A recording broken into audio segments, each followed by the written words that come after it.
What's up, guys? Welcome to episode 200, Real Estate Podcast. I'm here with Griffin. I'm here with Trav. And now I'm here with Adam. 200 episodes, guys. We made it. It's a celebration, bitches. I mean, did y'all think when we started doing this, back in the day, that we would keep it going for 200 pretty much consecutively? Nah. I mean, it's an achievement, guys. We deserve some type of an award or Pizza like party. maybe an Oscar. Oh, yeah. Yeah. Something. But we did it, guys. We're here and we're proud, and we've watched some damn good, jolly good, damn good movies. Yep. And some stinkers, all the same. More good than bad.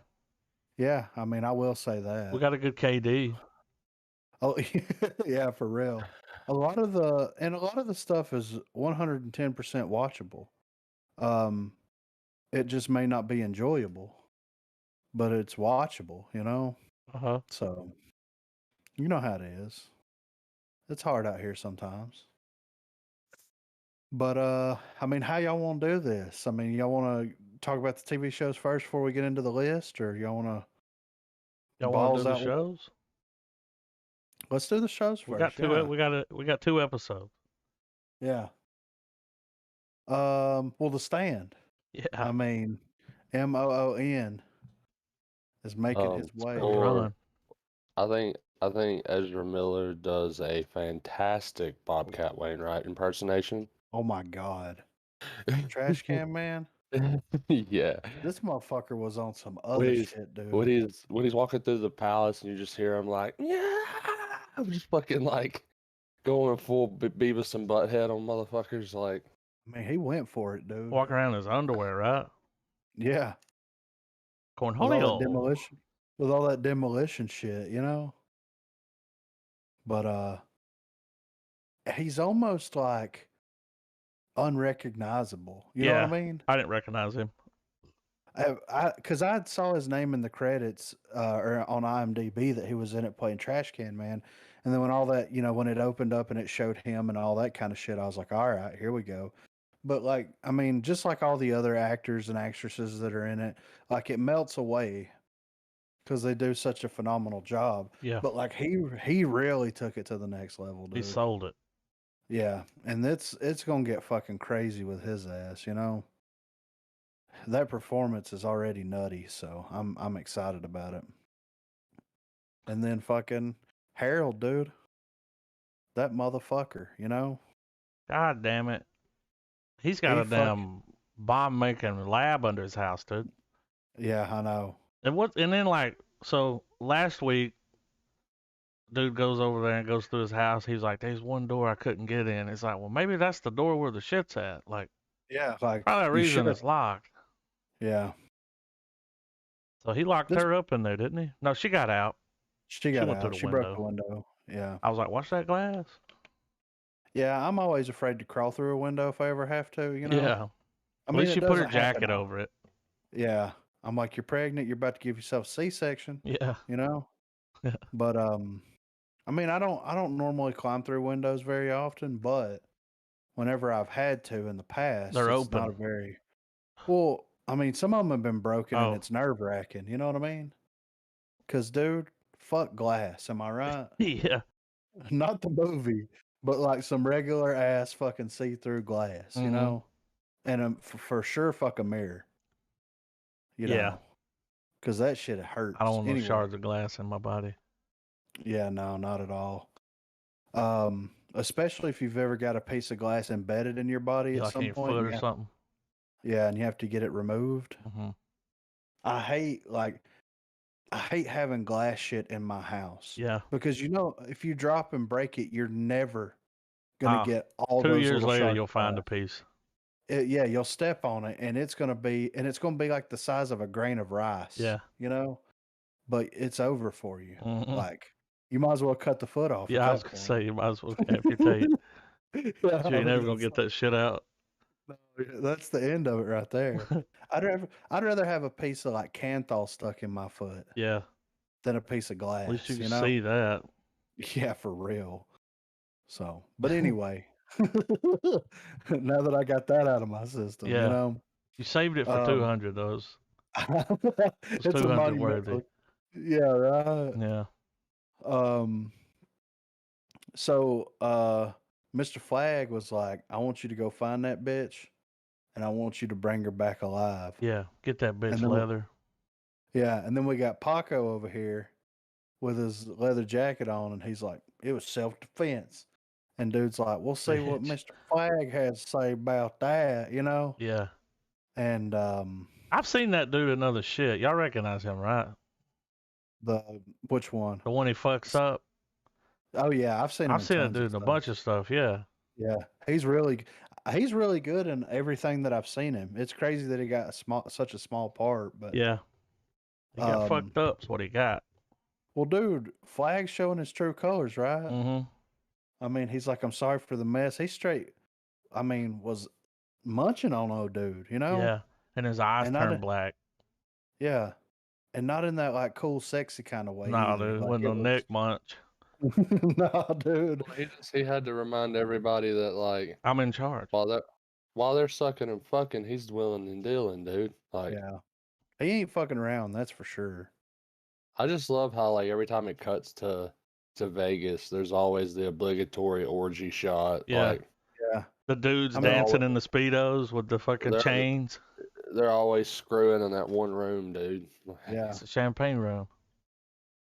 and he, but you know, I mean, that's kind of what people think Vegas already is, and they Yeah, just, oh, of course. It's I mean, it's Yeah. definitely a good representation of like, okay, this is the bad spot. yeah.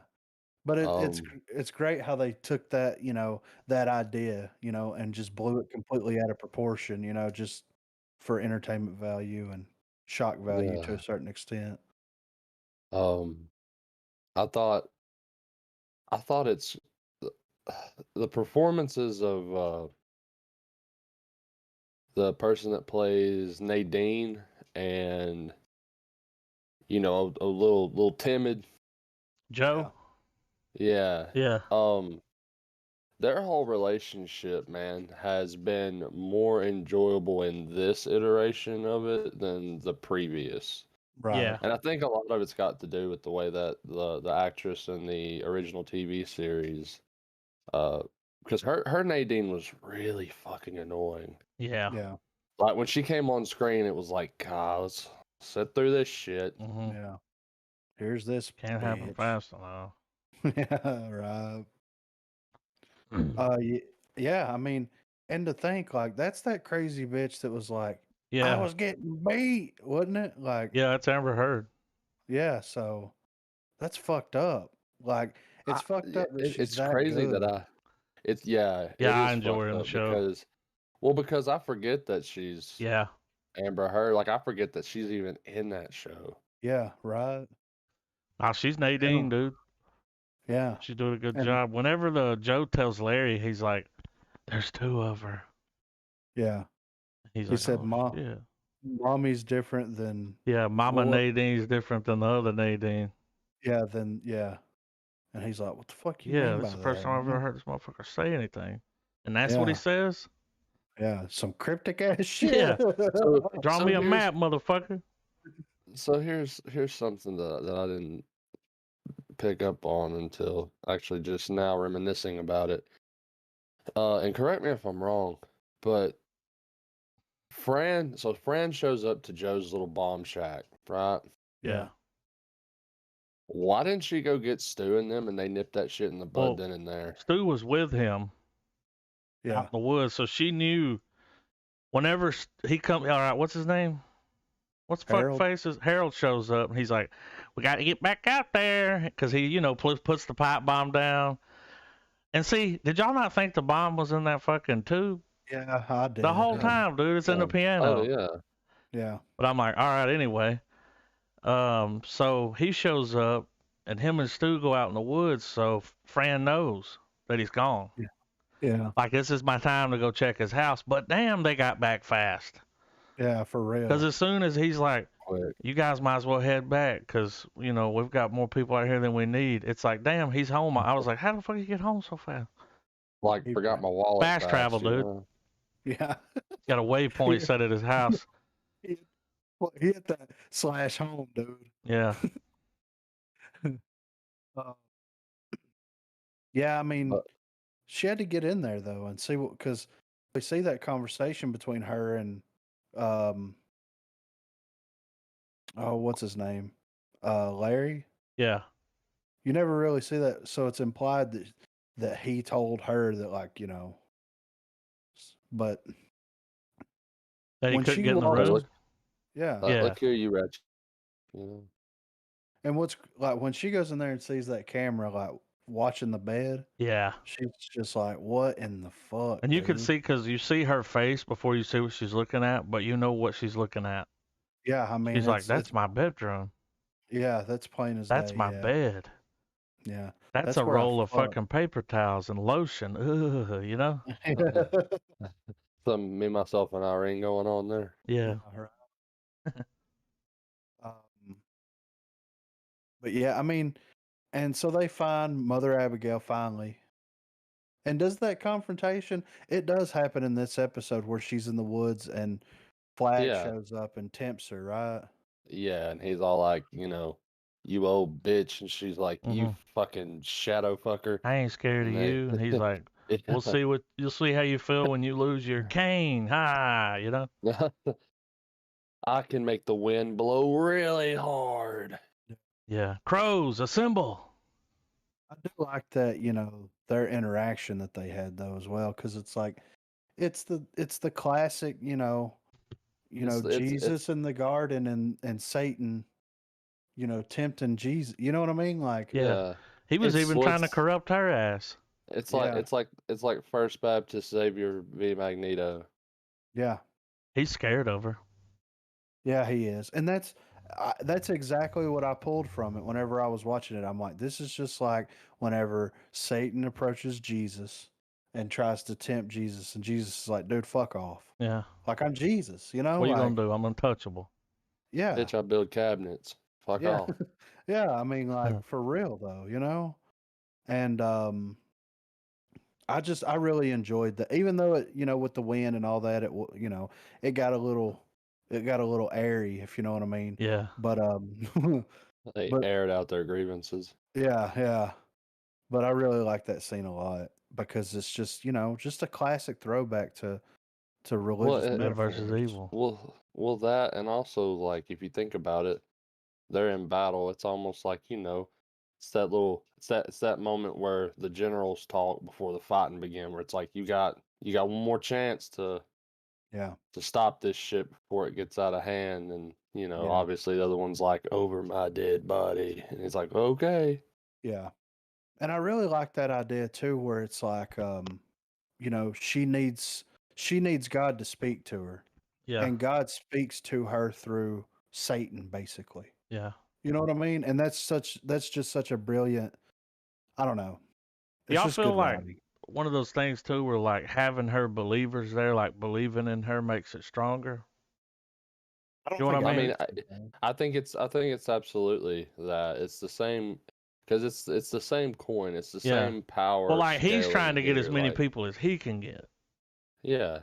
He needs, his army, and then she's over it. Which, dude, most of his guys you can't fucking trust. Well, you also It's got just to a look bunch of at it damn too. heathens. Like, You got to look at how the two characters contrast too.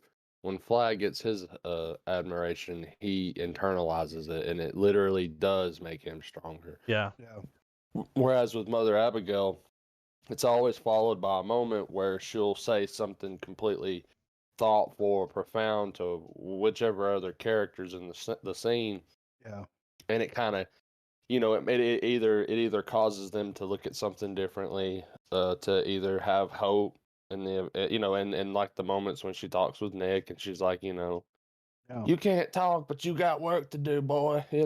like, and so the little idiosyncrasies between both characters really, they don't bury it in the plot. Like, it's absolutely there. Well, and this is thing too, like, she had that conversation. Not, I don't think it was in this episode, but the last episode with Nadine, where all you have is choice. Yeah. It's That almost like she conversation. knows. Yeah, that's what I was gonna say. Like, Yeah.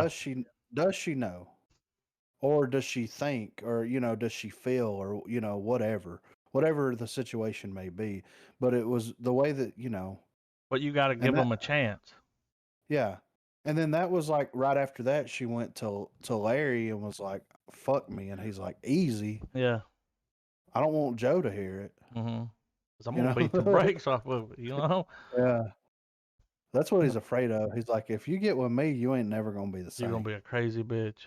Yeah, Johnny I Depp was ain't gonna got say shit on he's gonna me. go full Johnny Depp on me like Yeah. You already know, dude. Start throwing wine bottles at me and shit.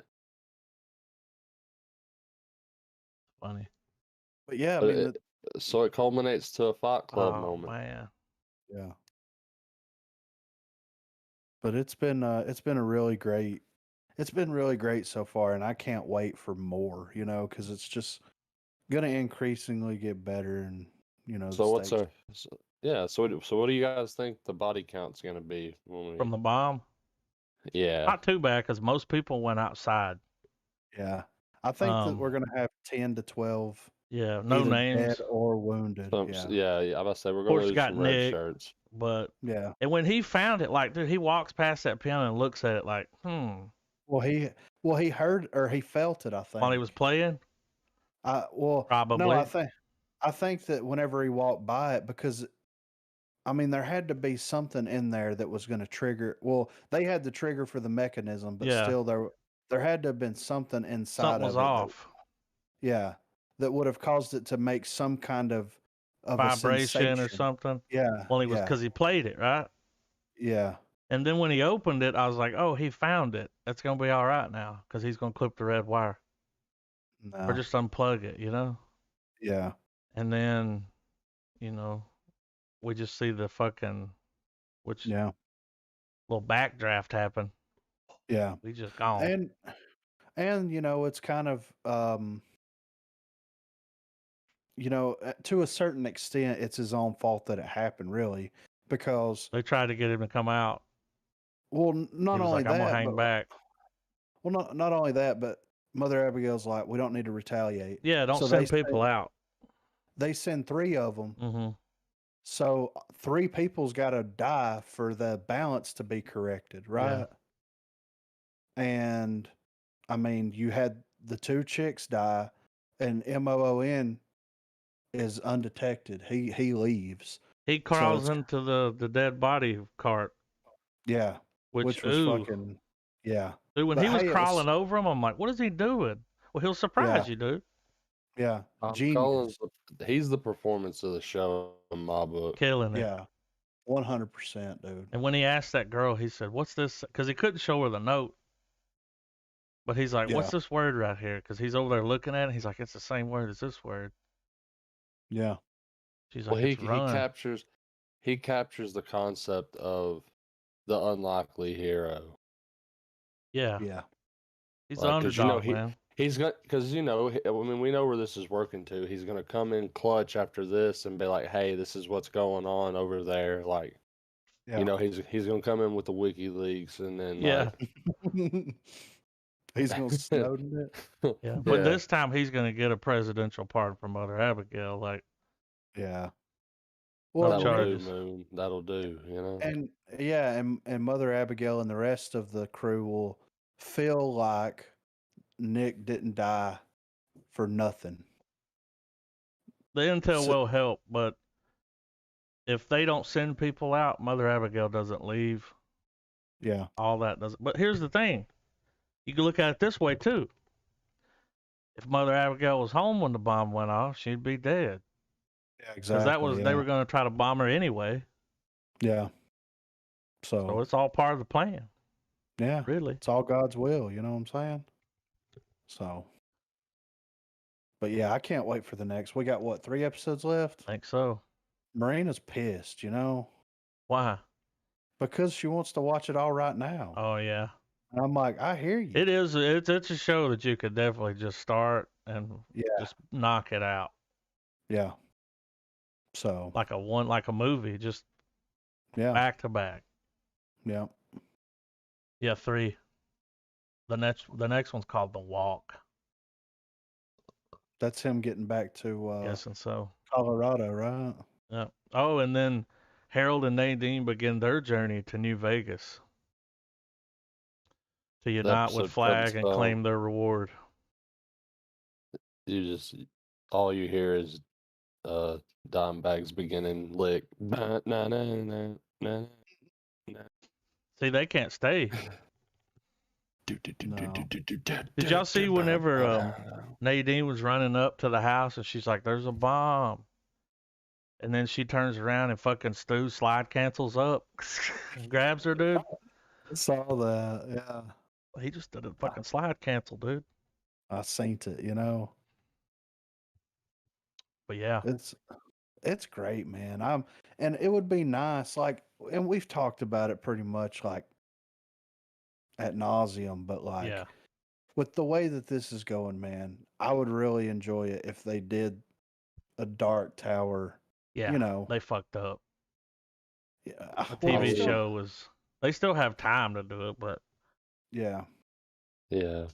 I mean, it would be incredible I mean, if they did it like this, Trav, you know what I mean? if they if they took the time and just did a slow burn. Yeah. The Dark Tower would have probably some of the best payoffs. Yeah. Because I mean, and that's the thing, man. The way that the pacing of the show is, I mean, it stays where it needs to stay for the appropriate amount of time. yep. You don't feel like anything's dragging, but you also don't feel like anything's rushed. Mm-mm. And you get enough information out of each episode. Yeah. And if they would just apply the same writing and the same idea and the same choice of cast to a Dark Tower series like they have this, it would just be it might be the best fucking television ever written, And dude. if they let the dude that's playing Randall Flag come over, Oh, because Oh, I like dude. him. I do too. He I fits would the look, man. absolutely, dude. That motherfucker's Walter, in my opinion. Yeah. Yeah. Like I know his character's Yeah. Flag in the show and everything, but just his mannerisms and everything, the way he portrays Randall Flag was how I visually could hear Yeah. Walter talk whenever I was reading The Dark Tower. Kind of low and slow, Good but villain. yeah. Real intense. Like not all is what it seems. You know it, I know it, and you know I'm not spilling the beans just yet. You know, Yeah. like Oh yeah. That one shot where he's looking through the TV right at her. Yeah. That was awesome. But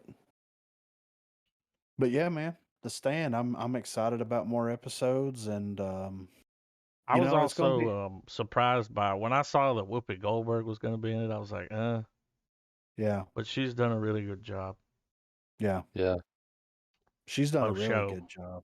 Yeah, And the Which prosthetics they put on her, I mean, just like, she looks old as fuck. yeah, I mean, her character, she's been in comparison to Flag as well, I guess. You see her, of course, but she's probably in there she probably gets maybe what 2-3 minute screen time an episode. Yeah. Yeah, she's so far, Like, she's in all 9 episodes. but it's just very little, like Yeah. enough to be Oh, like, all man. right, like don't fret, move the plot, and then yeah. So every episode we've come in like, watch it, Yeah. Y'all, this shit has a 5.4 out of 10 on IMDb. The Google rating is 1.8 Why? out of 5. That's out of What 1,800 reviews. What are people saying about it? I guess they're just bitching. You know how they do, man. Then see, those people are the reason you don't get more.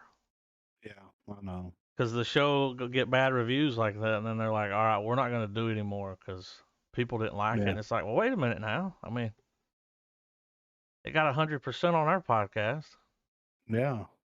I mean, well, that's fucked I up. feel like we're trying to be as objective and unbiased Yeah. to it Because, like, I know we do the whole "was it worth it" thing, and I assume that maybe when this is done, we'll give an overall consensus. Was it worth remaking a feature-length version of The Stand? So far, yeah. Yeah, but I feel like Updated. You know. I've learned a long fucking time ago to stop comparing movie adaptations to books. Yeah. It will never 100% be what you as a reader Yeah. perceive What when you you're saw when with you're your building. imagination. Yes, it'll never be that You way. gotta go off of this guy's imagination. Yeah, we're And looking so at far, I somebody's. like it. I mean, it's and it's also tried and true that Stephen King's work is hard to adapt Yeah. because King, it's one of the good and bads of King is that he can sit and describe a piece of paper on a table for like Mhm. an entire fucking chapter. Yeah. And you're like, God damn, dude. But in the same thing, at the end of the chapter, you feel sad when it gets crumpled up and thrown into the trash bin. Yeah. Because it just been you know what I mean? So he's good at character development Yeah. because he spends so much fucking time on it. Right. Well, I mean, but look at the thickness of his books though, and the cast of the books. I mean, a lot of his stuff is a minimum of what, 3 to 5 somewhat major characters that it revolves around, sometimes more. I mean, it's one of the tropes of a King book. It's a group of people going, overcoming some Yeah. sort of paranormal odd or There's a whatever. journey. Yeah. Yeah. They learn, they grow, they live, they laugh. I mean, sometimes they have an orgy as children. I mean, just whatever, you know? Yeah. So, well, fuck, WandaVision. yeah, fuck the reviews. Let's get to WandaVision. So, WandaVision, guys. Episode 3. Now in Great color. Yeah, great Name of the episode. Something is amiss, right? Yeah. I mean, so let's just go ahead and cut to it, all right? The black chick is not who she seems to be. Geraldine? Yep. And I'm like, I've drove through Geraldine before. Yeah. That's what I'm thinking the whole time. Something I didn't catch on. I saw it in a article or video or whatever. But apparently Geraldine is Shield chick.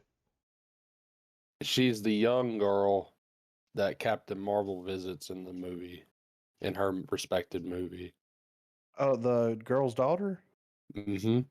Okay, makes sense. So that's Yeah. that's a link. I didn't catch on to that whatsoever. I didn't either. But yeah. So Wanda has put up. So she's went under the dome on Westview. Well, has she though? Like Or that's has. Is it Hydra doing this or is it herself? or is it somebody else that's influenced her to do something like this? Well, see, they're all trying to keep her. Like, even the neighbors are like, oh, no. Is she in there with her? Yeah. And she's She's in not there like, oh, that's when your brother died, right? Remember that? It's like, wait a minute. Which was like the worst fucking thing you could bring up Yeah. to someone that you're trying to get connected with. Yeah. Who's Like the she's cause trying of to all pull her out this. of it. Yeah. Yeah. And she's like, I'm not ready. Yeah. So, like, yeah, they brought up, it was like, yeah, your brother got killed by Ultron. And she was like, bitch, you need to leave. Mm-hmm. Yeah. Better yet, What's up I'm with going to that show your necklace? ass the way out.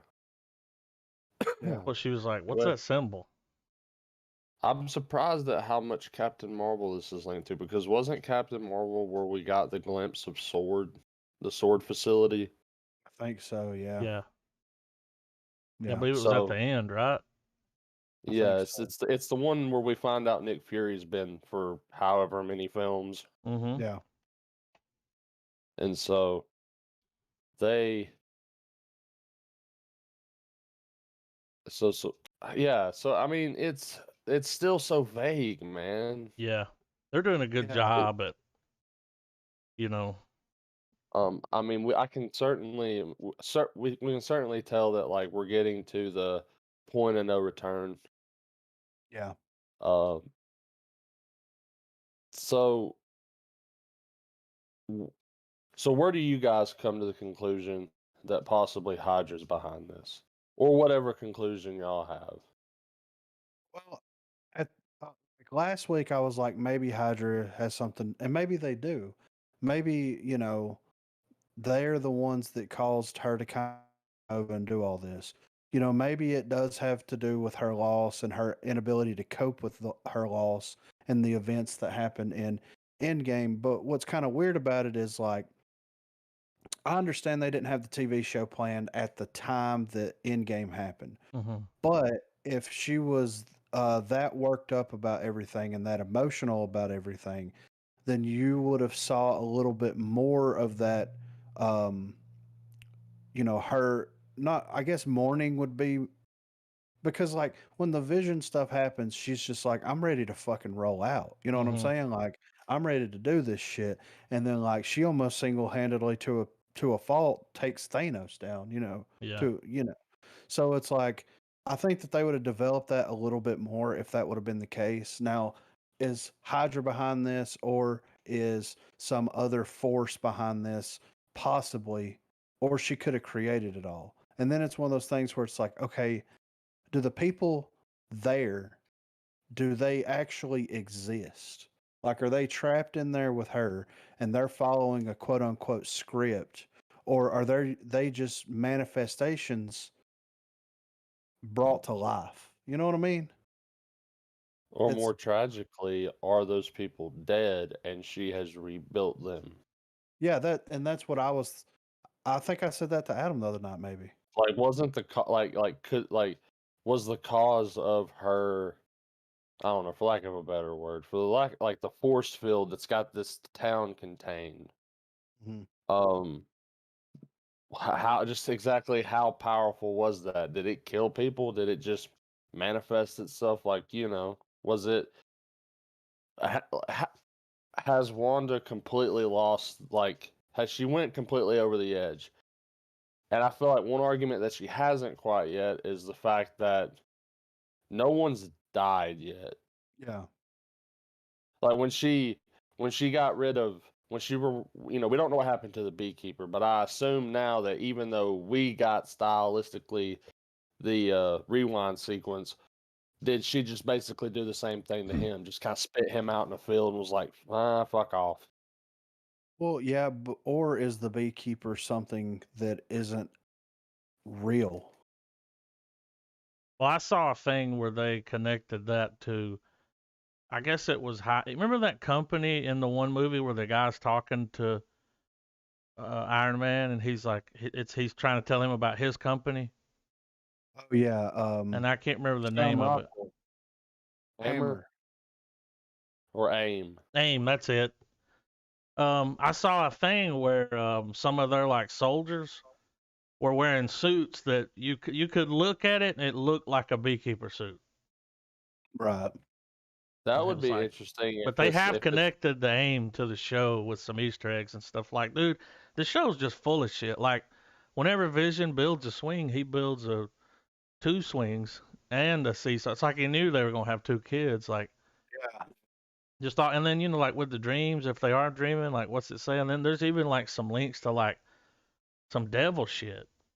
A Yeah. lot of red in the show. A lot of, Yeah. I mean, they're just full of Easter eggs, man. Yeah. Well, and I mean, every time you see the characters, like Adam said when me and him was talking the other night, like they all have these like necklaces and what are they called? Brooches, Roach, yeah. broches, brooch, brooches. They have, they're always wearing this shit, and it's like, what does it Yeah, mean? well, like her, Like, and then her necklace was the sword. yeah. So, Something about the noisy neighbor, which is Stay Golden Pony Boy.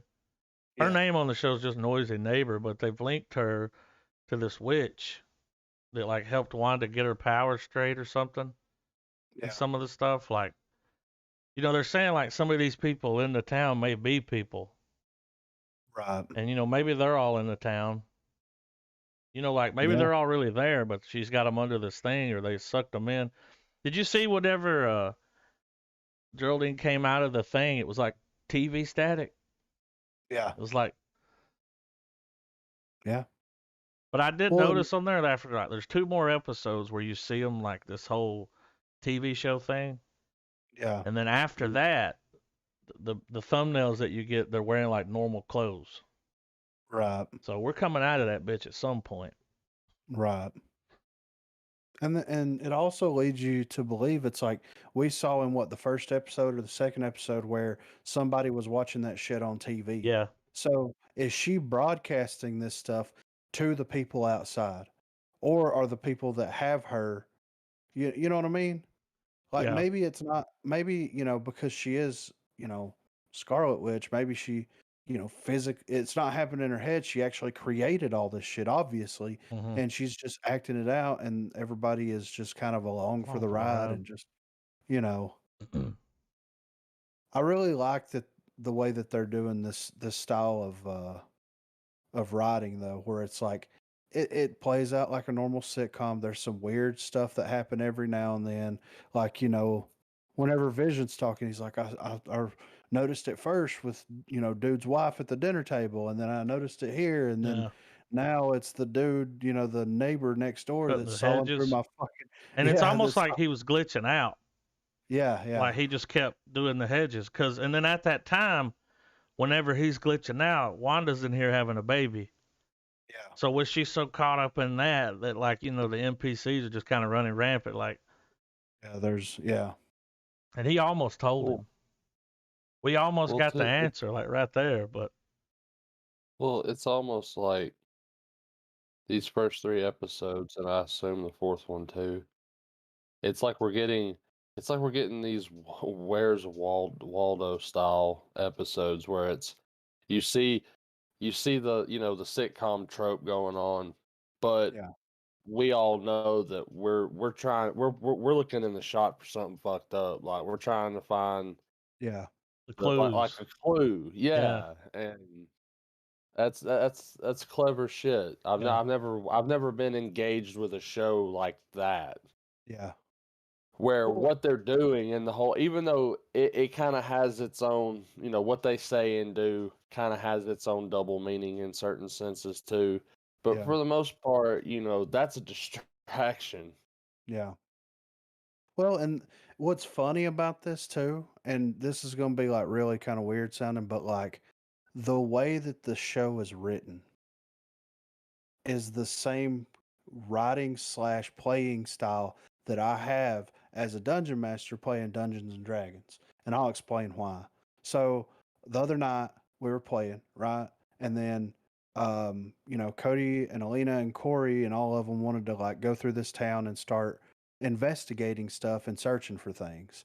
And then hijinks ensues, Mm-hmm. they're trying to figure out how to get this box out of this cabinet because it's got something in it. So one of them's like, I'm going to shoot a magical arrow through this thing that's holding it in there. And they roll a crit. And I'm like, okay, so the shot was so good that it goes through whatever you're hitting, it goes through the wall, and then it hits a lady outside in the leg, and she's outside yelling in pain. And then hijinks ensues. People start wondering up what happened, and it all plays out. And then to a certain point, I drop something that if you're not paying attention, you're going to miss. You know what I mean? Uh-huh. And then I go back into it like we were a minute ago and then it's like some people get it and they hang on to it for a second, and then some people don't think anything else about it. And then it's something that comes back up later on. And it might be a clue or something that happens where it's like, okay, this is a way to take care of whatever's going on, or this is something that might happen, or this is how you solve this problem or this puzzle or whatever. But if you weren't paying attention and if you weren't following along and picking up all the clues, then you might not have thought anything else about it. Mm-hmm. And it's just so weird to see like an actual writing style like that, especially for like a Marvel property. You know what I mean? Yeah, for sure. And especially with the cliffhanger stuff. Like I always like to do a cliffhanger and end on it, or I try to at least. And then this, like the cliffhanger pulling you outside of the world that she's in, like at the end of every episode, and you're just like, who is this? Why are they there? What are they doing? Do they have her prisoner? Are they observing her? Like, is there two sides of this? Are they fighting over her? Like, what the fuck is going on? You know? And I love that they're just not giving you anything in like the first several episodes, and then they're just going to knowledge drop on your ass all at one time. You know what I mean? Mm-hmm. Yeah, because It's just, it's definitely gonna go off the deep end and stay there. yeah. And I'm just waiting for that turn to happen, you know, where she's really either going to freak out or something crazy is going to happen, and she's going to realize what's been going on this whole time, and it's going to be fucking. It's going to be kind of bittersweet to watch. You know what I mean? Yeah. So Oh yeah. Once it gets to where the mystery's kind of gone, yeah. I hope it has enough of an interesting plot point that it doesn't drop off in quality. Because with it, it's gonna change dynamics. It's gonna stop being what's going on to holy shit, she's got to do this. yeah, but we don't. I mean, we don't know how deep it's going to go because in the trailer, you know, we've seen them, you know, in the '80s dressed up trick or treating. So they could even take it up to like modern day. Like, what if they do like a True Detective rendition of WandaVision? You know, where you have, you know, Wanda and Much Vision man. be like, you never know, you know. So I'm excited about, and like if they're gonna uphold this quality to all of their series, it's gonna be, Oh, I can't wait to see Falcon and Winter Soldier. I can't wait to see Loki if it's gonna have this kind of quality. yeah. And I Mm-hmm. think Loki's gonna be even more. I don't want to say out there, but maybe I don't know. Over the top's not the right word because this shit is over I'm the fucking top. You know? I'm really excited to see where they go with the whole TVA organization and how you know because I'm really buying into this theory that's online right now where Loki is essentially the cause for why the Avengers ultimately assemble, and Yeah. how he's more or less been playing the long con the entire time, and more or less trying to keep Thanos from getting some of the last Infinity Stones. Yeah. And if they do that, I mean, the theory is very solid, and it makes for really good like revelations if you're watching stuff in terms of like release date and whatnot, not necessarily just Yeah. if you're trying to watch stuff in chronological order and you get to this, it's gonna Yeah. Nice little thing. But yeah, man, I'm loving it, and like I said it last week, but just the way that they're bringing, like they're shooting it the same way that they shot all these old television shows, and I mean we grew up watching some of this stuff. Yeah. Maybe not like as much as our parents or grandparents did, but like we still watched like, you know, All in the Family and the Jeffersons and like the Honeymooners and Bewitched and I Love Lucy and like we grew up watching a lot of this stuff. anyone that grew up watching Nickelodeon and Yes. was awake at bedtime when it was that switch from normal programming to Nick at Night, Yeah. chances are you probably watched your fair share of I Love Lucy reruns. Yeah. Um, Cheers. yeah, Gilligan's Isle, Yeah. all kinds of shit. Yeah. The director Matt Sharkman. Did y'all see like he was on a show that was a spinoff of Growing Pains called Just the 10 of Us. He Wow. did 47 episodes like as an actor, but then he went on to do a lot of TV. And that was a show that came out, you know, late 80s. Yeah. So he was a kid, but he did a lot of TV. He directed like 40 something episodes of It's Always Sunny. No He did some shit. Game of Thrones. I think he did the first episode of 6 Feet Under. He's done a lot of Wow. TV, You but said he this is grew up in directing? that. You know, like he had his come up on a damn sitcom, like a a damn 3-camera show, multicam setup. Yeah. And It's he's got it down. awesome, The though. way it's shot is like, and you can see where Yeah. they take from all these different shows. Like, did y'all notice like the steps and everything in the kind of like the Brady Bunch house? Yeah. Yeah. Kind of had that layout. Yeah. And Look, the little squares that they were using at the beginning was like the Brady Bunch intro. Yeah. so which is the better gig? Sitcom actor, feature film actor? Well, Well, it depends. yeah, I mean, if you get on the right sitcom Yeah. and it I mean, gets syndicated and lasts for yeah, almost 10 years, look at Friends, look at like How I Met Your Mother, you'll make Scrubs, enough money to retire, Seinfeld. Yeah. especially if it's a hit show. Yeah. So if you can get on something like that, then you're set forever. Like Mike Uh, Seaver is still counting Growing Pains money. Yeah. He ain't even worried about the Left Behind money. He did that for free. Yeah. So I mean, to me though, like all right, what would you choose, Travis? Would you choose to be like to be in features or to be in like a television series? And that could even be Well, something serious like The Sopranos or Yeah. yeah. Well, it's almost like they they wage their risk and reward in exact opposite to each other. Yeah. Like feature film, you have a chance of getting either that one blockbuster or that one memorable romantic film where it drops, it makes $1 billion, you know? yeah. Yeah. You're going to get a heavy payout there, possibly. Yeah. But at the same time, the sitcom, like you guys said a minute ago, you have, you'll like you said, dude, still counting money off the one show. Yeah, they're still playing it. Still Yeah. getting And checks. I guess it probably would boil down to your drive as an actor, right? Because, I Yeah. mean, you act in a couple movies, cash in your few million, go on, live the rest of your life. Whereas if you're doing sitcoms, there's a good couple months out of the year where you go film a new season. Yeah. Yeah. I mean, if it was me, I think that at the end of the day, I would much rather be on a sitcom or like It's Always Sunny or something like Yeah. that. You know Well, what I remember mean? the Big Bang Theory, like I don't know if it's finished now or not. I think it is finished, but when they got up into the later seasons, they were paying these people like 1.5 million an episode, Yeah. and it's like, which it's really hard to get that kind of hit show. Like, Yeah.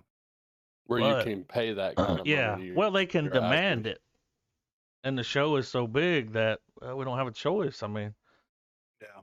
we kind of got to pay it. Like, remember when Charlie Sheen was making that crazy money on Yeah. fucking what was it, Two Men and a Ladder? I don't remember. Two, 2.5 men. 2.5 Men, but Two- you know, yeah. and then sometimes they won't have a career after that. Like they don't move on to. Yeah. Like I was surprised, like at all the characters from Lost that didn't like really go on to do more stuff. But it's like Right? maybe they don't want to. Yeah. It's like, That's I got my that's money, true. I'm good. Yeah. I could Well, always go I to know. conventions and sign autographs for $200 a piece. Well, I know for a while there, The chick was in a lot Terry of O. movies. Well, Oh yeah, Terry O'Quinn, who played Locke, there were a few shows I saw he him was try on to get that off the Hawaii ground. 5-0 reboot and That one where he something plays like else. I guess the devil or some shit. Yeah, Yeah. But yeah, I would definitely go but here's the thing though. I would have a hard time with I would need creative freedom to a certain extent. yeah, Because like, all right, whenever I've ever wrote anything for like the project that we were kind of fucking around with at one time, just having the freedom to come up with an idea Yeah. and then to throw it at somebody and then it blossom into something just completely outrageous. Yeah. Once Um, you have an outline. yes, yeah. And it's one of those things where it's like I would just be so after playing a character for so long, I would just be like, I've got an idea for a character arc for my character. Yeah, because you know your character. You're Yeah, like, motherfucker, I am the character. I yeah. know what my guy's So gonna do. yeah. So it would be really hard for me personally to not be invested on that level. Because if I'm going to put myself into it, I'm going to go 110%. That's why I think that like the Always Sunny thing is so Yeah. fascinating because like all of those guys write it Yeah. together, Mm-hmm. and the episode may say written by this person or written by this person, but for a fucking fact that one night fucking Charlie Day called up fucking, you know, Greg, whatever his name is, or Glenn, whatever, and he's like, "All right, I got this idea, blah blah blah blah blah blah blah," and then Glenn goes and sits down at his computer and he takes that idea and he just Yeah. Wouldn't it be funny and if Frank had a toenail collection? yeah, and he's like, Because that's "Oh random my as god, fuck. yeah, exactly." Or even Danny DeVito's like, "Put this in there, toenail collection, Yeah. like spur And of I the got a moment." toe knife. Yeah, and it's something that continues on through the whole You rest can of the see it show. on their show. Yeah, oh yeah, And I'm sure like when they film, they may yeah. have a shot set up and everything laid out and it could change. It's Yeah, like, no, at wait a a minute, drop this of is a funny hat. right here. Let's do this. Yeah. That would be the hardest thing for me is to not get that invested. Now, as an actor, if I was an actor, then I could be like, okay, I read the script, I go in, I do everything, I film everything, and that be the end of it. And just be done with it there. But I would want to be invested so much into it. Yeah, well, That would you be want to my help. downfall. Like, Yeah. I got these Yeah. notes that I took. Yeah, I've Check them got out. stupid ideas. Yeah. And just like read over the stupid ideas and let me know what you think.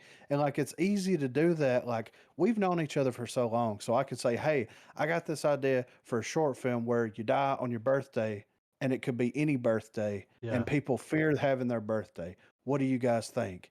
And then, oh, that sounds like a pretty interesting idea for a short film. And what if this happens? And what if Yeah. this happens? And this character's like a recluse and he's afraid to go out on his birthday and he's like a doomsday prepper for it. And it's like, well, and then you've got this other person. The reason that he reacts this way is because his wife and daughter have like the same birthday and they both die in a car Yeah. wreck. And like you just bounce these ideas off of one another and come up with it. Like it's easy for us to do because we've known each other. If I'm on a TV show with someone for 10 years, I'm going to want to have that same, like, I Yeah. guess you'd say companionship or Yeah. like Where you can spitball. camaraderie. Yeah. So, Because somebody can drop an idea like that and 45 minutes later, we got an outline. yeah, Like we've got exactly. major characters developed, like Yeah. with backstories. And then that Yeah. also knowing that the formula, Yeah. like you've watched enough to know like what you're going for, so you know what to Yeah. do with it. Like, and I know that happens a lot with you guys. Like when you watch those movies that are just kind of like popcorn, like Yeah. they're not too deep. It's just a fucking, action movie, and it's like I already know what's gonna happen. Yeah. Like I know what's Yeah. gonna happen. Yeah. I've seen this before. This is It's that just, movie where the guy comes back, saves the girl, and then he dies, but she doesn't die, and then they both, it's like you've seen this one. It's just, it's just repackaged and yeah, new repurposed. actors. That one with Jamie Foxx in it, where they had when they would take the pill, Power Power or something. So, y'all know what I'm talking about. Project Power. Yeah. Yeah. I mean, you saw that shit coming a mile away by the time it got to the end, like. Yeah. Well, I mean, But they still Limitless did a came good out. job. Yeah, and Limitless came out several years Yeah. before that, and like kind of took the idea of it and they ran with it. Like, what if instead of it making you super smart, it gives you some random ass shit? It's like, okay, let's fucking do that. But the people that I was watching that with, I was like, did y'all see that plant come back from to life? Did y'all see that? And they're like, no. I'm like, she's gonna bring somebody back at the end. Yeah, just wait. How do you know that? I'm like, because that's what's gonna happen, dude. They just told you. Yeah, they just When she it's touched that plant, foreshadowing. and it came, and they're like, why are you watching plants? Yeah, Like, it's look, foresight, yeah, dude. dude, you gotta get foresight. Adam, would you rather be in a feature or a sitcom? If I could get on like a good sitcom, one Mm-hmm. that's gonna run a long time, job security for like 10 years, plus Yeah, making money off the shit. Because the yeah, thing is, dude, is I mean, I'm in a movie. How many times you see an actor, that's good in a movie, but they, you get a small role. yeah, You might get to do a few, yeah, and then that's it. You don't yeah. see them for a while, like they're gone. Well, I'm glad that that whole separation between how it used to be you were either Well, they a used to look television down on actor. TV. Yeah, They used to look down on them. yeah, and I'm glad that that is like Yeah, that's over over. because like you see a lot of great actors and actresses in television, Yeah, and then you also have like, oh, there's a fucking detective show coming out with fucking Matthew McConaughey yeah. and fucking um Woody Harrelson. oh, Woody Harrelson, like, and it's coming on HBO. Are you fucking serious? Well, then here's the thing. A lot of times, let's say you get that show, that's your first thing. I mean, if you're good enough, you're gonna get movie offers Yeah, on down the road. You see it with all of them, like the Workaholics dudes, the yeah, Charlie Day. They yeah, put yeah, him in fucking Godzilla. yeah. He was, I mean, yeah, it's or like in Pacific Rim. that's it. Yeah, close enough. Yeah, it's a kaiju film. Yeah, but nah, it would for me personally be really hard not to just completely invest in it. And then like if it was something where it's like, okay, the Big Bang Theory guy, I can't remember what his name is. Galecki, No, the guy that Sheldon. created it, Oh, that that's I know created you're all talking the about. Drug war. yeah. Like if he's got a show going on, you know for a fact that like, all right, we're writing it. This is how it's going to be. We're doing it. We're filming it. It's done. That would just inspire me to work on something myself. You know what I Yeah, mean? Like being in that environment where it's like I got these ideas for these crazy characters, and it's like, what about these? This happens in the show, and they're like, well, it's an interesting idea, but it wouldn't fit the format, or we'll insert whatever bullshit here, and it's like, well, I could take those characters and make something crazy with it, yeah, completely different. Yeah. So, but yeah, WandaVision. It's It's gonna get fucking Stoked for the next one. yeah. yeah, for sure. It's such a good time for some TV right now. It still kind of baffles me that The Stand got such horrible ratings Yeah, online right. right now. Very surprised by that. Yeah. So Yeah, that's the first time I looked, and I was like, damn, really? yeah, it's kind of Huh. bullshit. You know what I'm saying? Yeah. But Oh anyway, we well. liked it. Yeah. So fuck them. Mm-hmm. Fuck them. So top 10 guys. Last week we talked for the 200th episode Yeah. for all of us to make a top 10 out of all the movies that we've watched. And it could be top 10 anything. Top 10 favorite movies, top 10 worst movies, just a top 10 out of what we've watched. Mm-hmm. So I've got my top 10. I got my Excel sheet up. You got top 10, Trav? Sure do. I mean, who wants to go first? I'll go first. All right, let's hear it. All right, here's what I went with. I was telling What's Griffin the- earlier, I didn't pick like, because there's certain movies we've watched, like, it's not my top 10 movies, like, the Tarantino movies are going to be in there. That's a different list. I just want with, to say, though, man, before you start, I'm really glad that it seems that we all had the same idea, and like we're not gonna make a top 10. I went with But, the like- movies that I watched because of the podcast. And I really Yeah. enjoyed them. And they're movies like all of these movies, man, I recommend them to people all the time. You know, Yeah. Yeah. all the time. But yeah, I thought that was really cool. And what I did was I went to the most recent episodes and I worked my way back. And I just picked them as I went through. I was like, I want that one, this one. So I'm going to go ahead and get started. I'm coming in with episode 149, 1917. All right. Yeah. Great film. I'm coming in here. I got number 2's The Lighthouse. Watched it because of the podcast, you know. Yeah. I'm still telling people, like all these movies that are on here, I've recommended. I've been like, have you seen this movie? And you know, they're all different. You know, Yeah. like I've got the Green Book on here.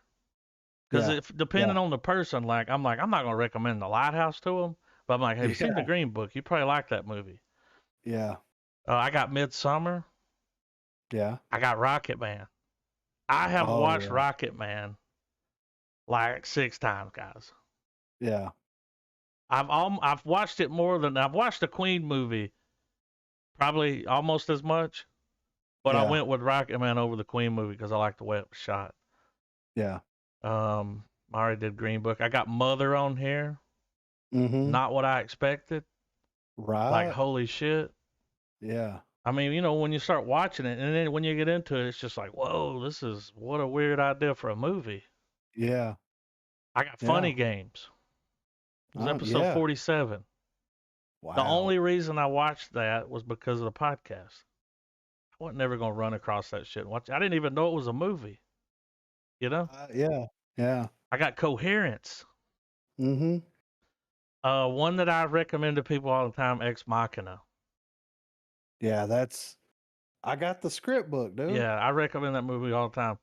I noticed there's a lot of A24 films on here. Yeah, for real, right? I had to do number 10. I went with it because it kind of started it all. And I want to give a big shout out to The Shape of Water. No, I'm just kidding.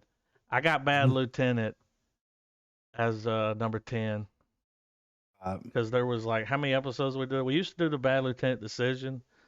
Yeah. And it just kind of started on. I felt like I didn't want to leave Bad Lieutenant out. And I do. You know, you're always telling people, like, have you seen Harvey Keitel naked? Yeah. Because he is butt ass naked in that movie. I had Dead Alive on there. Yeah. And then I put Bad Lieutenant because. Yeah. I mean, you know, Bad Lieutenant, dude. Yeah. But yeah. That's a solid My fucking 10. list, dude. Yeah. It was hard to only pick 10. Yeah, I know, right? The list started bigger than that, and I kind of whittled it down because you know, when I first started going through there, I was like, we got fucking, you know, we got to get the damn Tarantino movies. Then I was like, oh man, I can't. Like those are movies that I had watched 10 times before we did the podcast. Like, yeah, growing up on them. Yeah. I wanted to do the ones that I got through it, and yeah, that's my list. I mean, I can respect it, dude. Respect the 100%. trip. Yeah, I respect it. So, Trav, you want to go next? Sure. So the way I did my 10, similar to Adam's, there is a combination of movies I really, really enjoyed, but for the most part, these were movies that I might have acknowledged, but I felt like I would not have taken that extra step and watched it. Right. So I'm gonna kind of go in reverse. I'm gonna go from 10 to number 1. Yeah. So at 10, I got Uncut Gems. Okay. Oh, dude, yeah. That almost made my list. I forgot about that Thing one. about this, I mean, the thing about it, dude, is it's at the point in Adam Sandler's career where you can pretty much kiss his comedy career goodbye. Yeah. Not in a bad way, but in just that outrageous humor that we were so used to growing up. Like that's its home. Yeah. And this is the new type of Sandler. Of all of his dramatic roles, it just the movie itself caught me off guard as to just how good it was. Yeah. So you know, had that going. Like Adam, coming in for number 9, and it was on Adam's list as well. I picked Green Book. This is probably the most unlikely film on the list that I would have watched. Yeah. Simply because those types of films aren't ones I typically gravitate towards. Same. Right. But this movie is so good. Yeah. Yeah. And yeah. when Viggo Mortensen tells Mahershala Ali's character, when they have the whole moment, and I think we highlighted it on the episode, when dudes when they're talking about Mahershala Ali's character's sexuality, Yeah. and Viggo Mortensen's character is pretty much just like, dude, that don't matter, man. Yeah. World's complicated. Helps him out. Help all that stuff. That was to me that was a really powerful scene. Yeah. Like It's- when you hear people talking about movies that are like, you know, this scene was so powerful, blah blah blah, and they just oog and ah over it, you know. Yeah. That little bit of that movie, man, is where I was like, okay, I get why they say that now. Yeah. Yeah. So, number 8, and probably might surprise y'all considering what it's about, and with the list being, you know, ones I might not have watched. The House That Jack Built. Yeah. Mm-hmm. Yeah. It would have been one of those that I'd have seen what it was known for, saw how it was like, oh man, you know, you gotta watch it, but then I probably would have just went on about my merry way. Yeah. Incredible, I would call it metaphorical horror film, Yeah. Yeah. because I mean we're getting a part of you know, Dante's Inferno mixed in with a serial killer story. Well made, well shot, well written. Well acted. I know it kind of Yeah. yeah. 7, Lords of Chaos. Yeah, dude. That almost made my list too, man.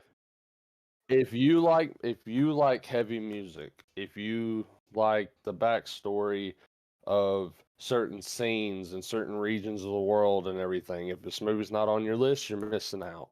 Yeah. So as far as films that I absolutely would not have watched, coming in at 6 now, Phantasm. Oh yeah. I don't think I would have ever taken the time to hop in the time machine and go Nope. back and visit that. Don't think I would have. Glad I did. Low key, one of the best mainstream, not mainstream horror stories. You know, Mm-hmm. solid good movie. Now, I think Griffin might have followed suit. I know Adam did with this. One thing I strictly chose not to put on the list are superhero movies. Yeah. I stayed away from all of that. All the movies that are, you know, the really big ones. Blockbusters. With the exception of one. And I would say this is probably the biggest blockbuster on the list, and it was Valerian. Oh yeah. Yeah. Yeah. Good movie. Not necessarily because, yeah, it was good. Was good. It wasn't necessarily like the most incredible thing ever, but there were stuff. The opening sequence to this film is one of the best I've seen in a sci-fi movie in a long time. Mm-hmm. Yeah. Well, With you had David Bowie thumping, you got all the different alien races meeting each other. You're seeing Valerian start to grow larger and larger and larger. yeah. And I mean that movie Surprised takes me you? back. Well, not only did it surprise me, but like, you know, the same guy that did that did like The Fifth Element and all that other Yeah. stuff. And Yeah. it's a very specific feel and a Yeah. very specific experience that was very prevalent in the 90s. Mm-hmm. And that was just like an updated, bigger budget version of a 90s sci-fi action film. That style. Absolutely. Yeah. And that, dude, I think when we all went into, we had seen the trailer and we were like, well, we'll give it a shot. But I was, going in, I was like, we already know what kind of movie this is going to be. Big budget, Yeah. you know, a lot of CGI. But then you come out and you're like, damn, that was actually pretty good. Yeah. So number 4, once again, me and Adam's world kind of brushed shoulders a little bit. I threw Coherence on here. I love I've loved this past 10 years of like these indie level hard science fiction movies. Yeah. Mm-hmm. Like Primer, where you've got an actual time traveling machine, you know, with coherence, you're dealing with like interdimensional theories and all that This is crazy so stuff. different. It's just a good who done it, Yeah. Mm-hmm. but with science sprinkled in. Yeah. Number 3, I picked Arrival. Yeah. Yeah. I would probably wouldn't have watched it, No. but I'm really glad I did. Loved the concept. Once I realized that the movie was about how the fuck would we even begin to communicate with an Yeah. extraterrestrial Because species. you never think I about love that. I love that they took that idea and explored it in a film and made this really awesome narrative. And yeah, Arrival is definitely a movie that I recommend from time to time. Number 2, Color Out of Space. Yeah. That almost made mine as Um, well. it's a trip. I almost put Mandy instead. But I don't know. It's H.P. Lovecraft. It's pretty damn insane in regards to special effects. I love the nod to practical effects, and as always, we've finally figured out where Nicolas Cage's acting belongs, Mm-hmm. Yeah. and it's movies like this. And yeah, so number 1, not necessarily a film, but I've been sucking this movie off for about since we watched it. I was hot for it. It was Blood Machines, dude. Yeah. Yeah. That's been the best thing, or that's been one of the most enjoyable things for me on the pod. Yeah. Visually, uh, I don't know, I loved it. I mean, just go back to the episode and hear me say all the shit again, you know. Yeah. The But only thing wrong with Blood Machine is there wasn't enough Wasn't long of it. enough. I mean, I could have and watched the whole and series.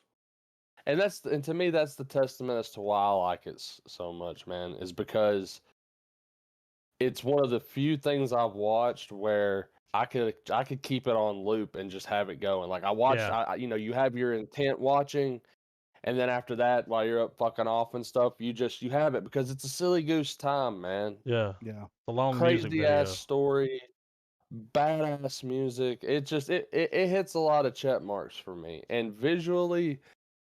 I don't know how these two motherfuckers pulled it off, dude, but they did it, and it's trumped so much mainstream AAA budget films, Yeah. and I don't know, I love the aesthetic of this film. Like I respect the drip so hard on Blood Machines. Like not worthy, you know? Yeah. Yeah. But yeah, that was my top 10 so far. We got two very respectable top 10s here, guys. I mean, so on my top 10, what I did was, and this list was about 25 long, and I kept moving and pulling and plugging and prodding and changing. What I wanted to do for my top 10 was the top 10 pleasant surprises. Mm-hmm. And the top 10 pleasant surprises, and this is in no particular order because it's not in the order that we watched them for sure, but it's just kind of me moving and plugging took its toll on the list here, you know? Yeah. Yeah. But it was movies that definitely would have watched at some point, like Trav said, but my expectations were either non-existent or incredibly low going into it. Mm-hmm. And that's why I said like Lords of Chaos. That almost made my list because my expectations for that was like they're doing a movie about a Mm-hmm. black metal band and it's going to be English, and I don't think this is going to work. Yeah. And it did. Yeah. Like it was great, you know, like so I'm going to start with number 1, and number 1 for me was Coherence.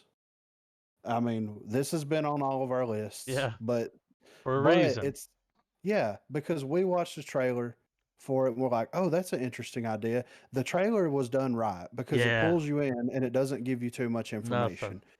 And then we start doing a little research and like they made this movie on like a million, Yeah, or like it was on the 850,000 cheap. or yeah, and it's like we've got to check it, and the reviews were great. Like we had to check it out. So, and that was one of those things where my expectations, because I can watch a low budget movie all day long Yeah. with no problems, but my expectations were incredibly low because it's like, okay, most people were saying this is set in one location, so Hmm. you're not going to get anything crazy. And it's like maybe it'll be good. Low budget's kind of hit or miss. Yeah. Exceeded all expectations.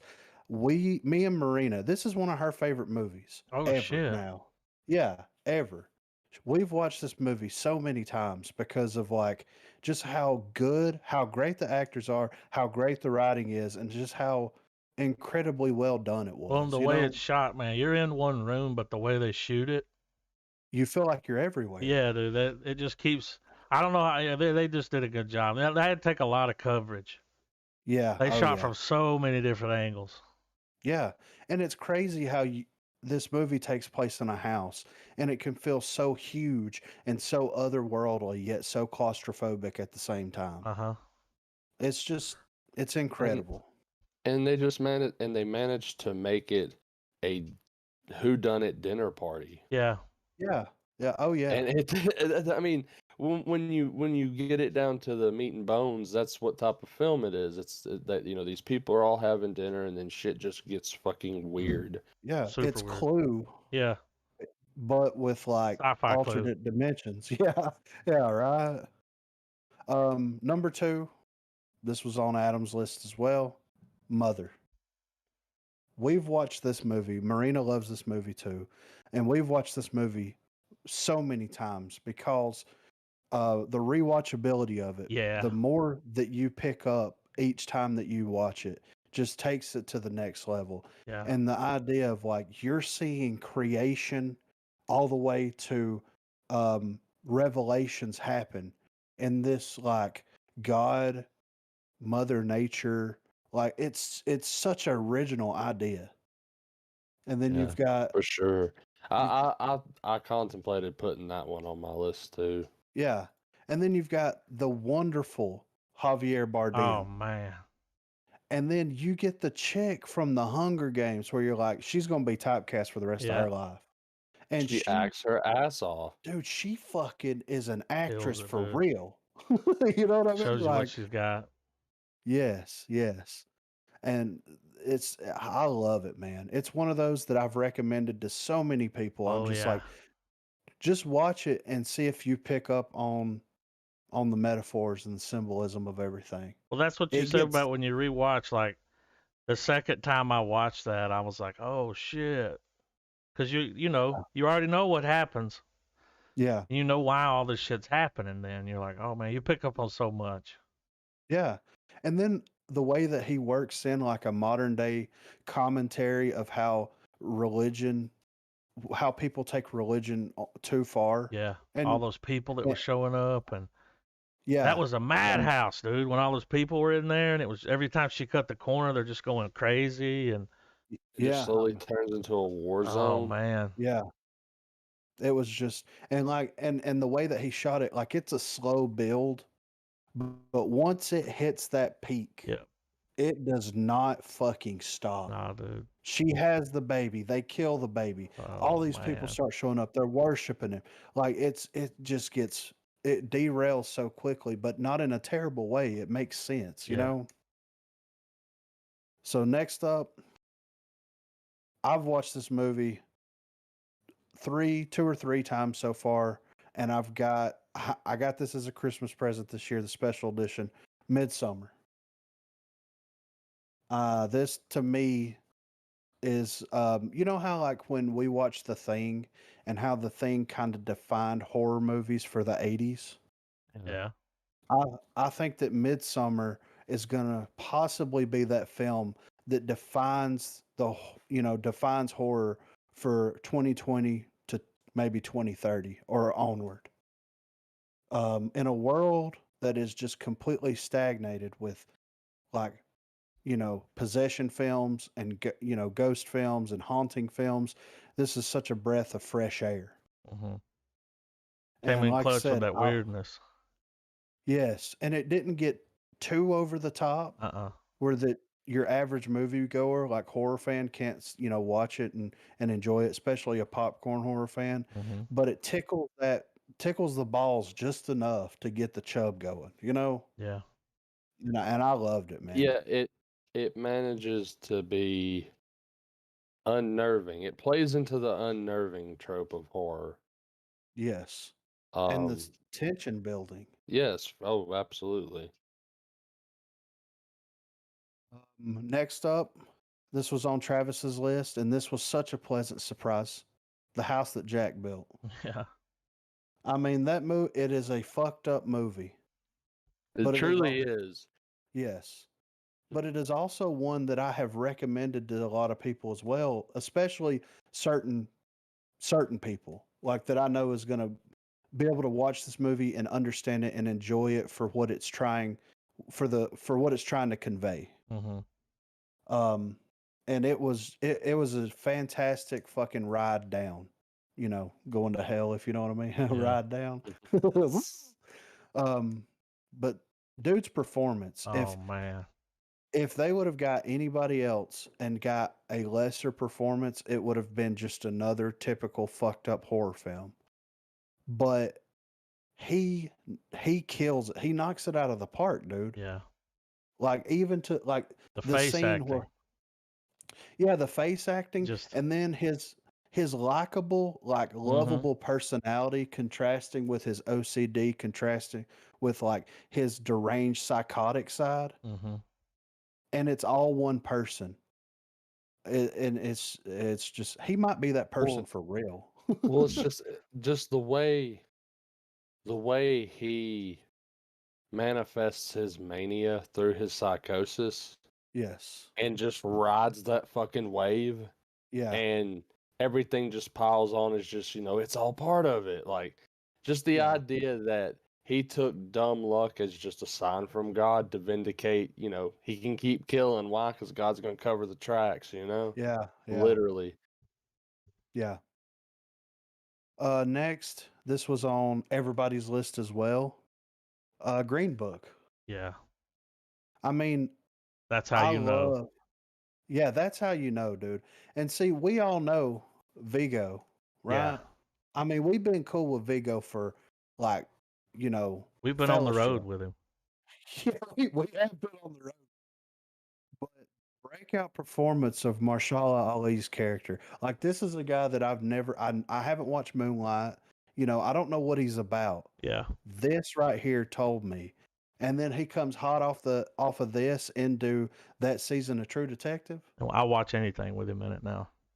Dude, I don't give a fuck if it's him looking in a mirror. Yeah. It's going to be incredible. Yep.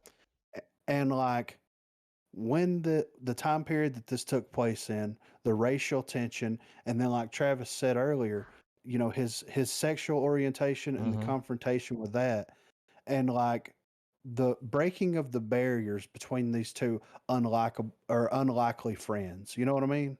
Yeah. And that's all it is. It's a journey of friendship. People that you wouldn't think would be friends that didn't start out as friends.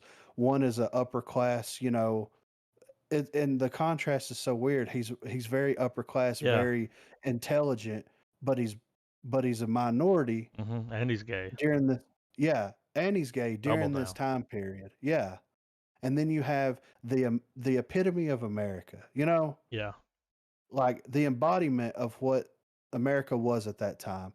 Just some like Guido, nobody, like everyman. Yeah. That you would think would be like the most, against what this Well, he kind of was. He put the glasses in the garbage can, like.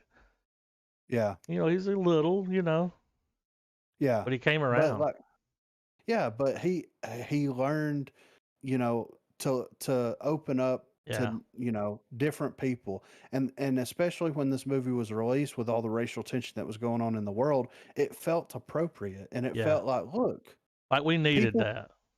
yeah, I mean, some people are just ignorant Yeah. and they don't know like, other people do. People are just ignorant and they're just going to be who they are, Mm-hmm. but people can grow.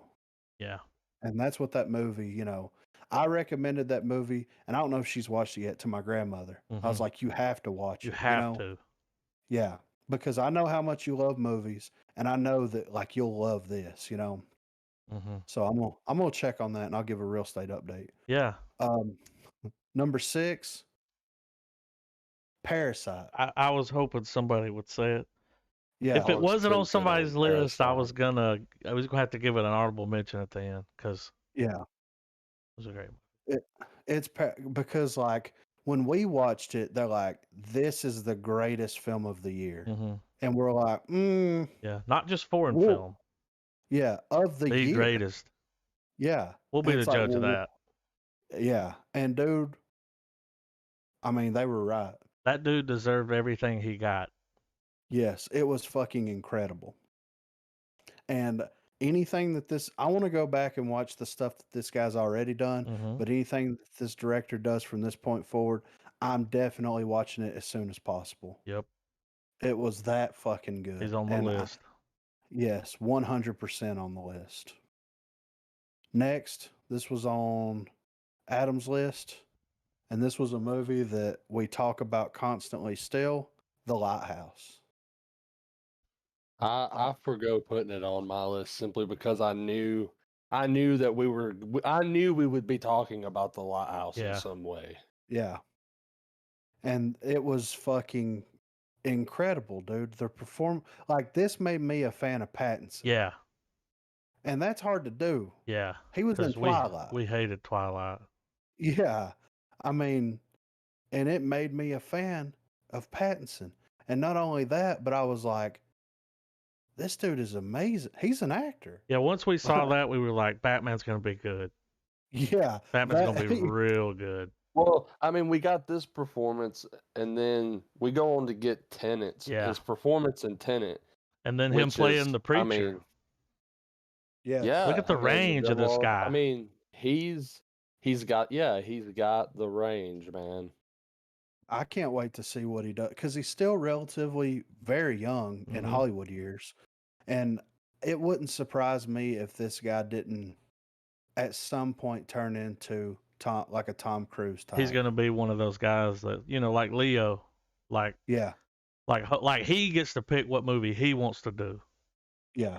With each performance that this guy puts out, you see some people who get typecasted, and most people, he's still gonna always be Edward to a Yep. lot of folks, and that's Yeah. just But an actor that's taken the dedication to where he brought his pickaxe Mhm. to chisel that shit away, and Yeah. he's I mean, every strike is a success so far, man. He picked the right Yeah. follow-ups to get him away from that image. Yeah. Absolutely. And I think that was even in some of maybe the trivia or some interviews or something where he watched The Witch and he Yep. was like he met the director and he's Yep. like, I want to be in something that you're doing. I want to be in But I something wanna- weird. Yeah, I want to be in something completely different. And like he was in something completely different, a black and white film shot on old cameras from like the early 1900s, late 1800s. Mhm. With this incredible Oh. fucking acting partner, Willem Dafoe. Couldn't ask for a better acting partner. And like dude, their performance and their chemistry and their lack of chemistry, you know what I mean? It is absolutely. The Lighthouse is definitely an acting masterclass. Yes. That film, we said that, I think this in the episode, but that film is going to be studied for Yeah. years in schools. I think And it that should be. Pattinson's going to be one of those people too. Like, hopefully if he makes it to the age that Willem Dafoe is right now, he'll be like that good. Like, he's already that good. Yeah. But just yeah. what's he going to put out when he's, Yes. 50? Oh my He's going to God, hit us with dude. that hitter, dude. Yeah. And And we you're ain't going to be able like, handle holy it. shit, he still Yeah. fucking got it. Yeah. Next up, this was one that like we watched the trailer for. We thought it was going to be one thing. It turned out to be something completely different in a better way, and it was fucking phenomenal for me. The Platform. Oh yeah, I almost picked the I Platform. Yes, Yeah. I had to put this on to be a Netflix. And dude, like, I mean, the devil all the time. Netflix has They're put out killing it, some dude. I mean, Yeah. right now, when I like The Devil All the Time is peak Netflix film, like Yeah. in my opinion. Like, if I'm gonna recommend any of their originals to someone, probably gonna be Devil All the Time. Yeah. But the Platform, to be a foreign film, and for us to be like, oh, this is going to be a commentary on like socialism and all this kind of stuff, Yeah. and then us go into it and it be something completely different, and like this dude's performance, like it was incredible, dude. And how And I'm fucked up was that I movie? I agree, man. I do agree, man. Definitely sold me on one thing, but gave me another, and glad that it did. Yeah. So next up, I had to pick this because this So, but hey, John. before you move on though, gotta follow up though. All right. Had they just taken their portion, would it have all worked out? Yes, Yeah. 100%. Because they asked Yeah. everyone what their favorite thing was, and that's what was on there. Yeah. Yeah. I mean, that's social Now, commentary, man. if you tell them your favorite thing is an ice cream sundae, then that's all you're gonna get every day. Yeah. So I'd be like a fucking large pizza. Yeah. Yeah. But see, and you only have so long to do it. I mean, it's fucked up. Yeah. That movie's fucked up, man. Yeah. Well, and not only does it get into like, you know, like physical horror and all this stuff, but the psychological horror aspect of it as well. It's just they did a lot of good stuff with, with what they were working with, man. And it was such a unique idea. Well, when you realize the floors just kept going. Yes. They don't even know what the bottom floor is. Well, you know what I mean? Like these people been in there so fucking long, you know? Mm-hmm. Next up, I had to put this on the list because I mean, this was a complete throwback to something that I wish that I would have watched when I was a kid. And I think at some point I did watch it, but it had been so long that I forgot about it. I had to put Dead Alive on here. Yeah. I mean, dude, that shit Was a pleasant surprise. It was a pleasant surprise. It felt like it was made for me, and it came out like 2 years after I was born, or Yeah. 3 years after I was. You know what I mean? Like it Yeah. should already be on your shelf. Yeah. And It's such a diamond in the rough. Like you would never. I don't know. It's just like our generation just overlooked it. There, I Yeah. say that's probably one of Peter Jackson's That's a masterpiece. it is 100% masterpiece, dude. And it's such a simple film at the end Yeah. of the day. Yeah. But the it's so- execution was the execution for what Jackson had to work with was fucking great. Yes. And what he was able to do with that budget and the effects and everything. I mean, Yeah. After I watched this movie, I don't know if this happened to you guys, but after I watched this movie, I went to the bathroom, I let the dog out, and then I was walking through the living room and something caught my eye and I was like, well, something's not right here. So I look up on the shelf where I've got my, on the top shelf, I've got my Blu-rays, and on the bottom shelf, I got my DVDs, Mm-hmm. and somehow right beside like Evil Dead and Army of Darkness, there was a space there now. Mhm. I don't know how it got there. Yeah. Right? I don't know if it was a Right? ghost or What I what, said, but like, Yeah. this is a movie that should already be on your shelf. It's Yeah. it's officially And that's part what of it the goes hunt next now. to. It Yeah. goes No, next to it's- Evil it's- Dead. yeah, This is one of those films where even though my VHS player's put up, if I find a cheap VHS copy, I'm gonna grab it just on principle. Well, yeah, if you find a copy of it, for sure grab it. yeah, Because please. it is yeah, hard yeah. to fucking get. Yeah, because Yeah. I believe it was you that brought it up, Adam. Yeah, it's got a bit of rarity to it right now. Yeah. Well, Griffin was looking up the price. He was gonna order a copy, is what it was. Yeah. Right there on the damn podcast, you were like, "I'm gonna get this bitch for $20." Yeah. I saw nope. copies brand new as high as 175. Yeah. One was like 230, Yeah. still in the wrapper. Fuck, I mean, dude. I feel like, but part of me feels like this is a thrift store find. Yeah, Like, well, and then that's why you go to it's thrift going stores. to be there. When you find something like this, it's like finding that fucking ring in Lord of the Rings, dude. It's when you see that thing and you're like, precious, you know. Yeah. It's like they I'll want take $40 for it. You're like, I don't care. Yeah. But Take my money. it's on its way to the show, and Yeah. we'll give a real estate update whenever one of the three of us find it. Spot it out in the wild. Yes. Dude, I Peter feel- Jackson I- has I'm- enough money to I- print I'm that gonna- again. I'm gonna place a bet right now. Just because of location and access, I feel like Adam's probably gonna find it first. I don't know, man. Yeah. I mean, you never know, dude. Here's I what do, I'm I'm gonna buying say. If it doesn't matter what version of the film it is, Yeah. what format it's in, whoever gets it first, we're gonna have a trophy made. Okay. I'm gonna have a trophy commissioned, Yeah. and it's gonna have Mother on top of it with them big ass titties. Yeah, in you the know? ass. Yes. In her final form.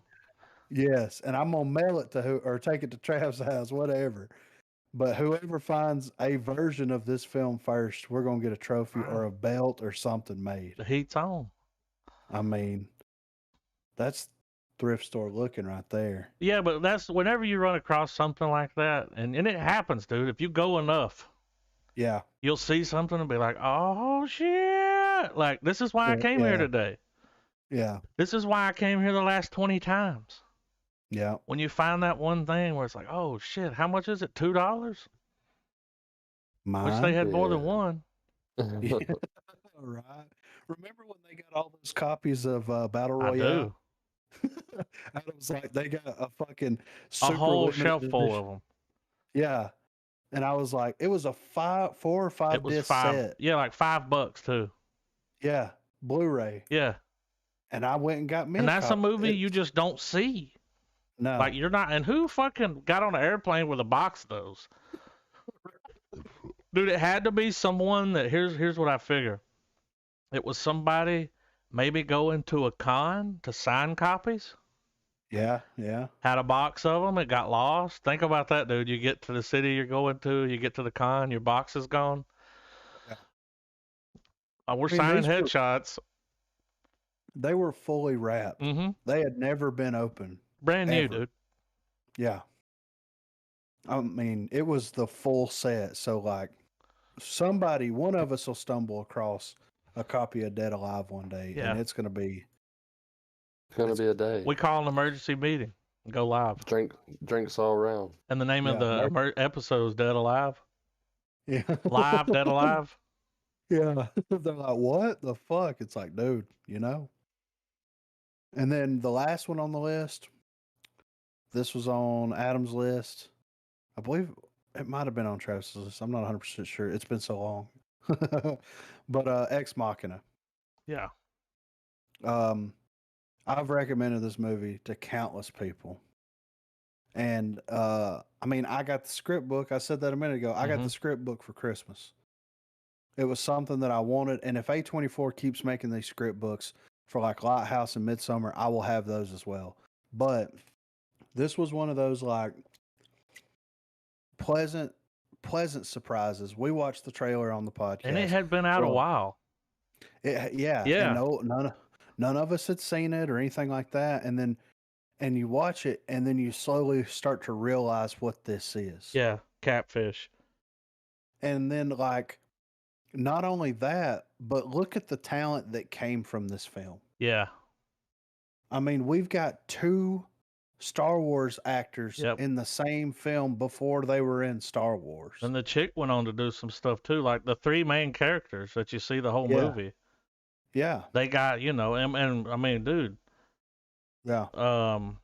when and what it was the first time I saw the trailer, because I remember seeing the trailer and being like, I've seen that movie before. Yeah. But no, dude. I mean, that's the genius of Alex Garland. I mean, we watched Sunshine. That almost made the list because it was a pleasant surprise. Yeah. Dread. Yeah. I mean, when you look at the stuff that he's done, he's also working on a Halo film too, by the way. But I'm just the down. stuff that, yeah, right. Annihilation. Even though it wasn't Yep. the greatest sci-fi It movie was ever still made, good. it was still very good.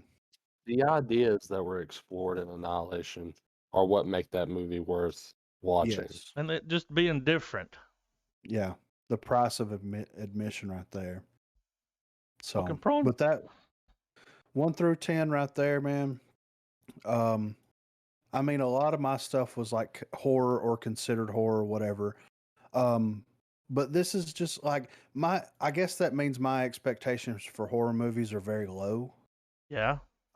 But I mean, because I watched so much horror growing up. Yep.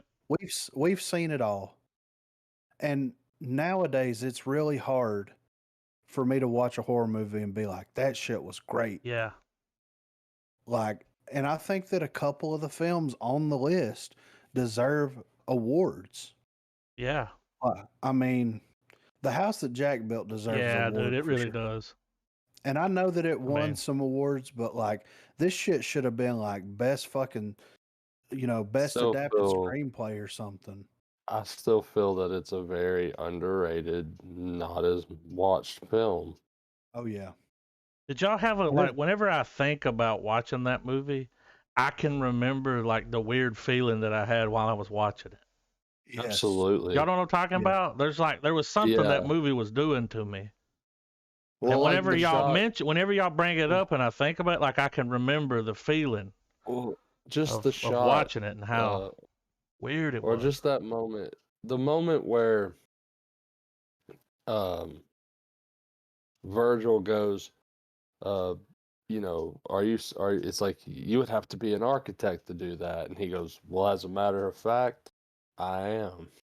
And you're just like, oh man, this is a guy who's he literally thinks he's got control. Yeah, like he's everything. he's in his got world. he's got map control, you know. Yeah. And for quite a good bit of the runtime, this motherfucker does. And there's just all these scenes that are either ultra grotesque or just and even funny. There's some sort of comedy that's just kind of beneath the surface there. Yeah. Well, the part of the movie that shows the story of him taking the girl and the kids out to shoot guns. Oh man. Like, and it doesn't get overly gory or anything during that, but it is so fucking tense. Mm-hmm. By the Well, you know end what's of gonna that, happen. yes. And by the end of it, you feel like you want to have a heart attack. Yeah, and each story makes you feel different in a different kind of way.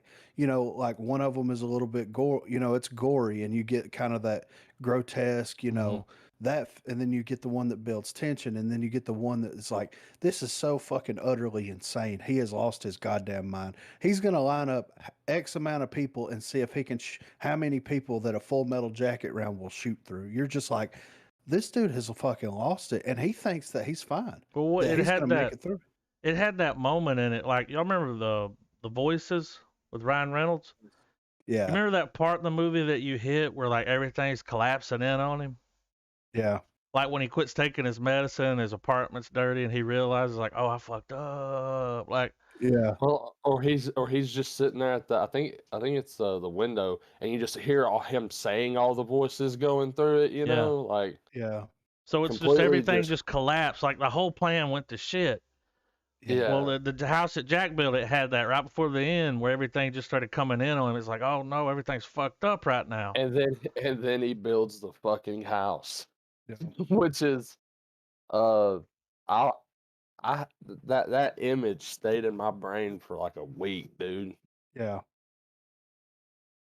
But A great movie. yeah, absolutely. Yeah. And of course, I mean, there's several, you know, honorable mentions that we can throw in here. You know, like Naked Lunch. Yeah. For as weird as it was, you know, an unexpected surprise. Fucking That was one. typewriter, dude. Whoa, I know, man. right? Yeah. And then you've got like let's see, Blade Runner 2049. Yeah. Pleasant surprise. A futile and stupid gesture. I almost put that one on Yes. mine, dude. Yeah. That was just cool to like look behind the curtain at that Yes. little Yeah. point in time because I didn't know Yeah. anything about that shit. Well, Yeah. it just that movie definitely revealed that some of the most intense comedy, and I guess that might be poor wording, but just just how just how much of a rat race it was for these different people to get the right punchline in, to Yeah. have just the right joke, you Well, know? it was at Yeah. that time where whoever does it and pulls through here, like you're gonna be the one Yeah. for years to come. Yeah. We're at that time where we're looking for the next big thing.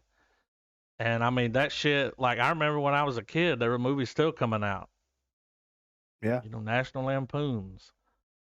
Yep. And that, I mean, that's something that's going to live in pop culture forever. Ever, dude.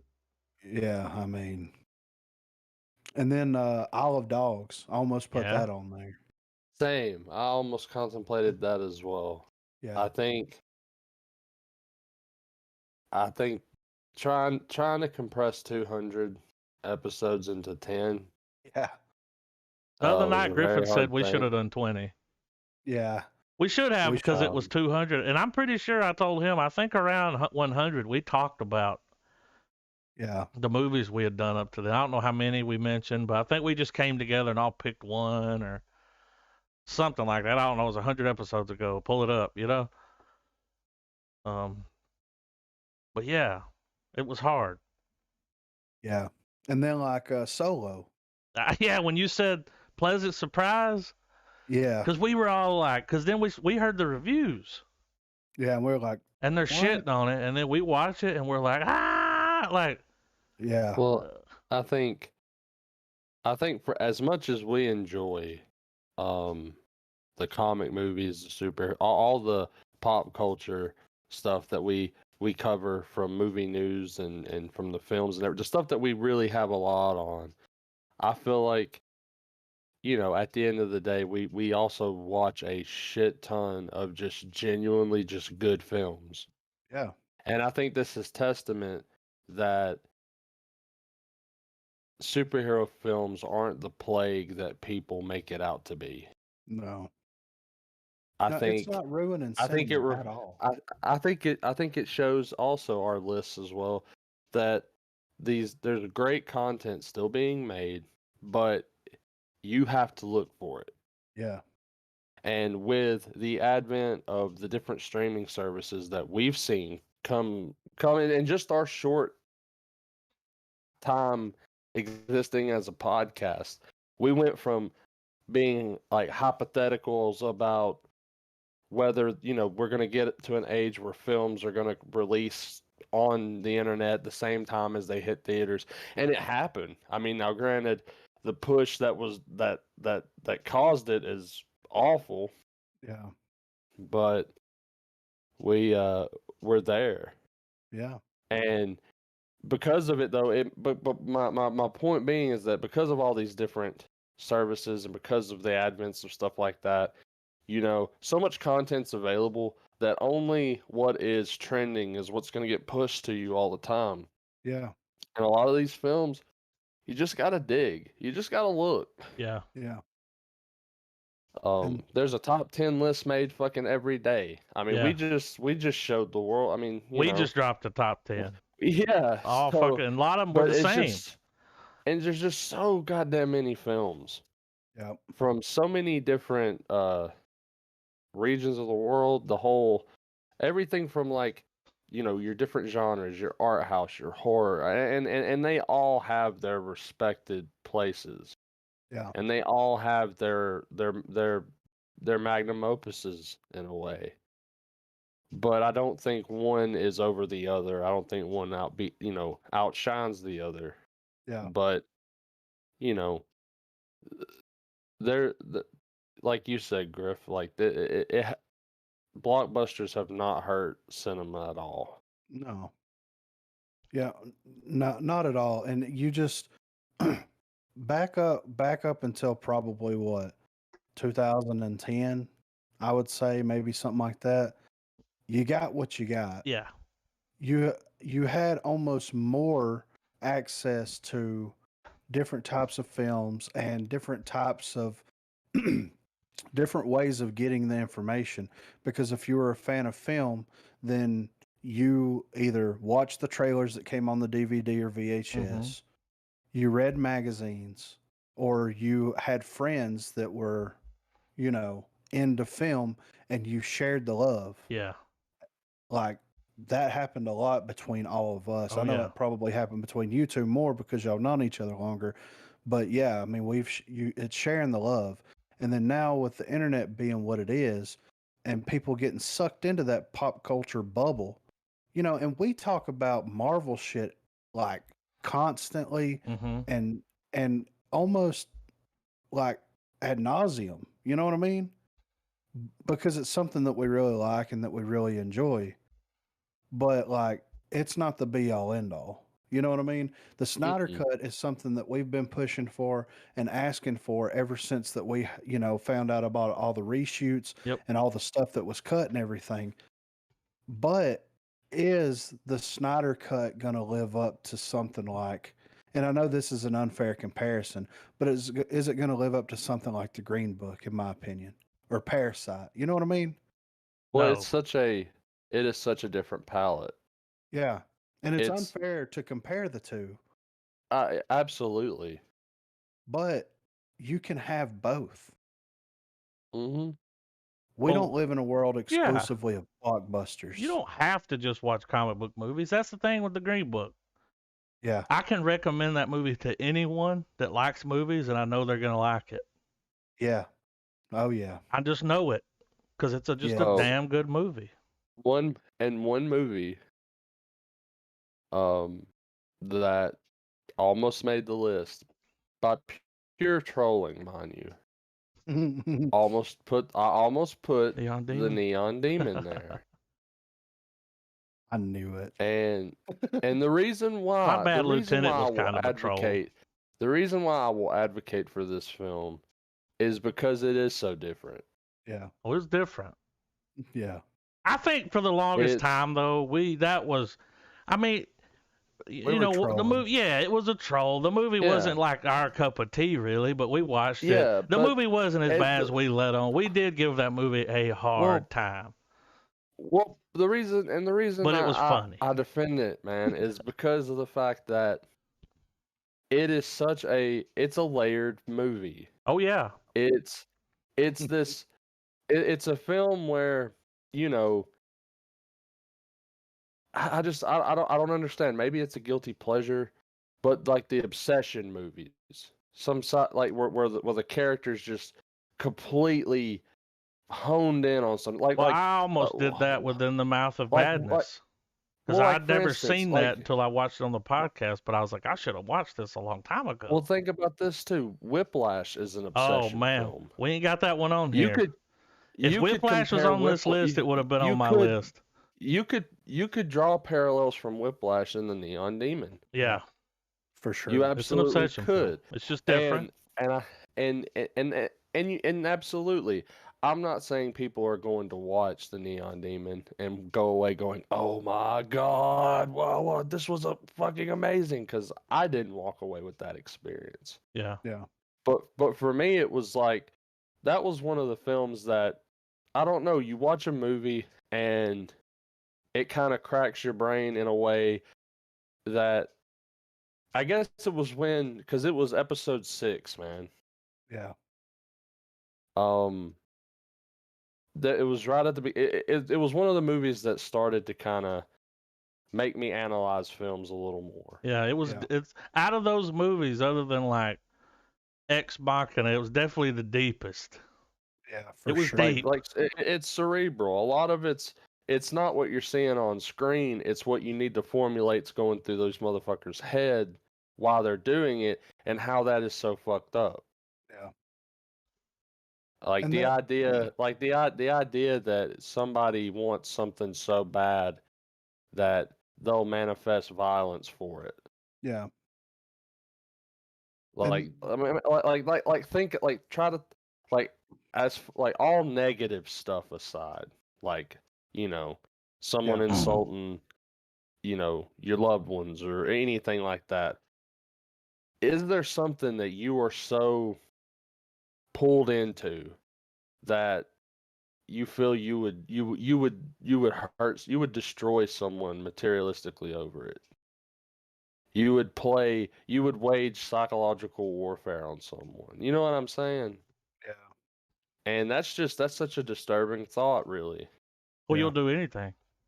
Yeah, I mean, like, but it takes that and it stretches it out, and it's like, here's why they're gonna do it, and here's what they'll fucking do, and when you explore that whole theme of someone that's like you said, Adam, like they'll do whatever it takes, when they start exploring those themes, a lot of the films we watch culminate to that being in some part of the catharsis of the movie. Like it's when someone has either hit the lowest low or the highest high, and that one moment happens.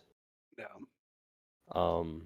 Like you could even scenes like in 127 hours when dude's like, "Fuck it, hands got to go." Yeah. Dude, that's a Or really good book.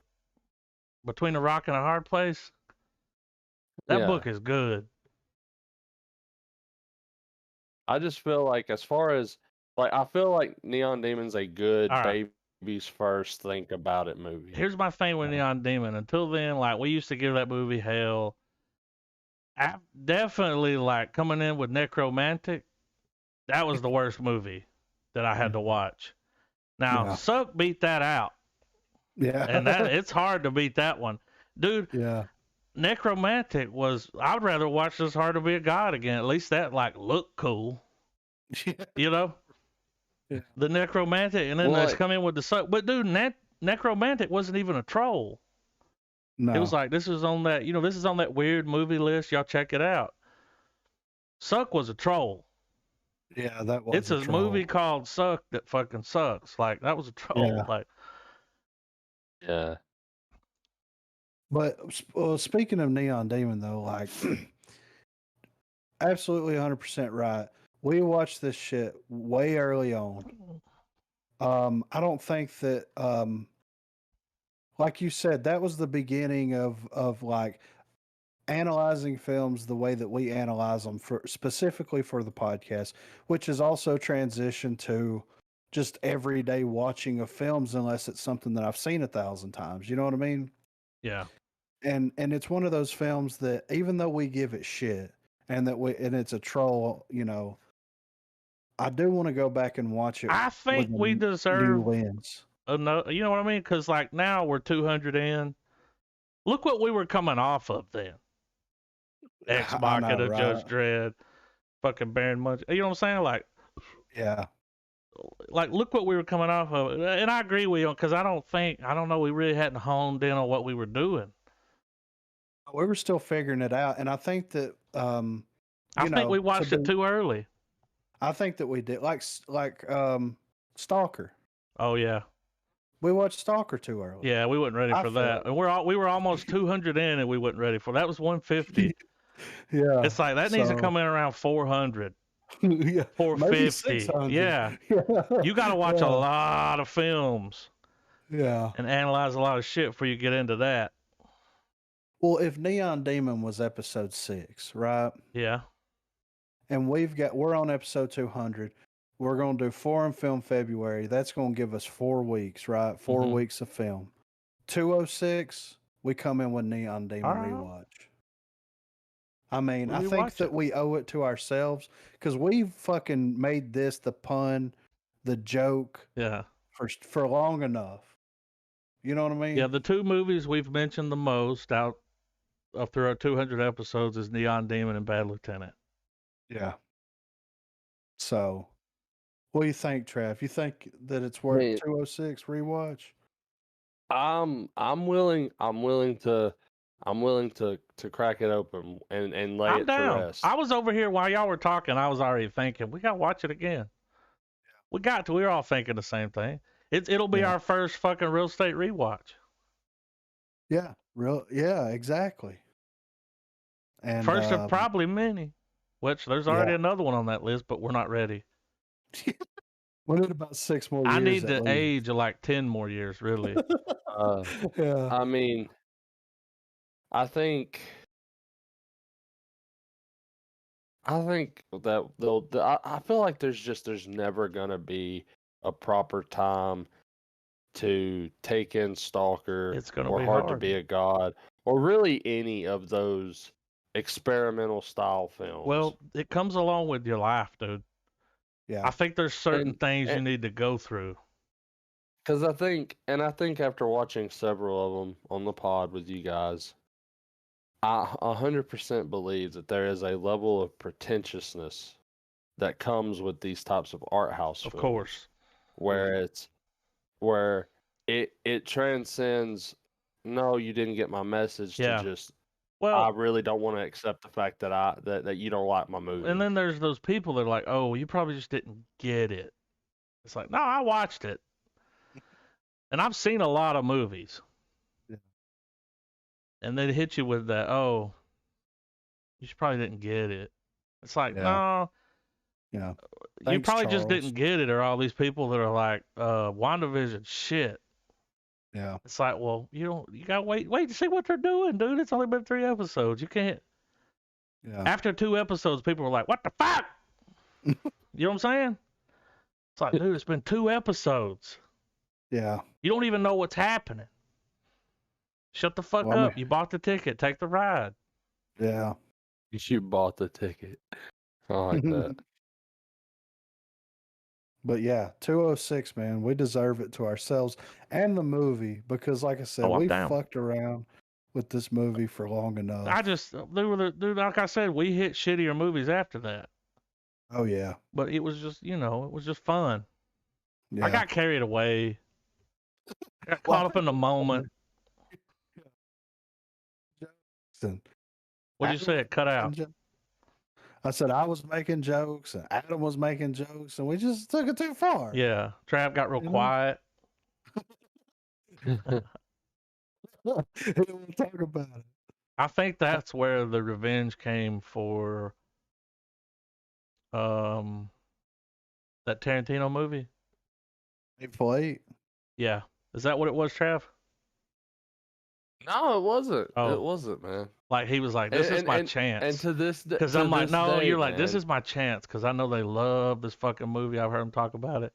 I'm about to fuck on this. No, man. I'm just kidding. I know, but I feel like also I want to take a minute. Did you watch the recut of Hateful Eight? Have not. Have you seen it, Griffin? But just hear me out. I just want to really make it stand for the record that I do not have a problem with Tarantino films, and I am, in fact, a Tarantino fan. You just didn't like the Hateful Eight? I mean, the idea was to bring our thoughts to it, and that's what I thought. I still enjoyed the movie. I'm just fucking kidding. I'm kidding. But on the recut, the coolest thing, which I've never seen before, like when they're like, it's a recut, you're like, oh, they're going to put some scenes in that we didn't see. Yeah. Nah, dude. On the original movie, when they're outside talking, you're inside. Yeah. They completely flipped. Yeah. And I was like, whoa, I didn't know you could do that. That's allowed? Yeah. That's one of the best recuts I've ever seen. Yeah. This is like when they first show up at the haberdashery. That's when you first notice it. And Mexican Bob comes out there and is helping them put the horses and stuff up.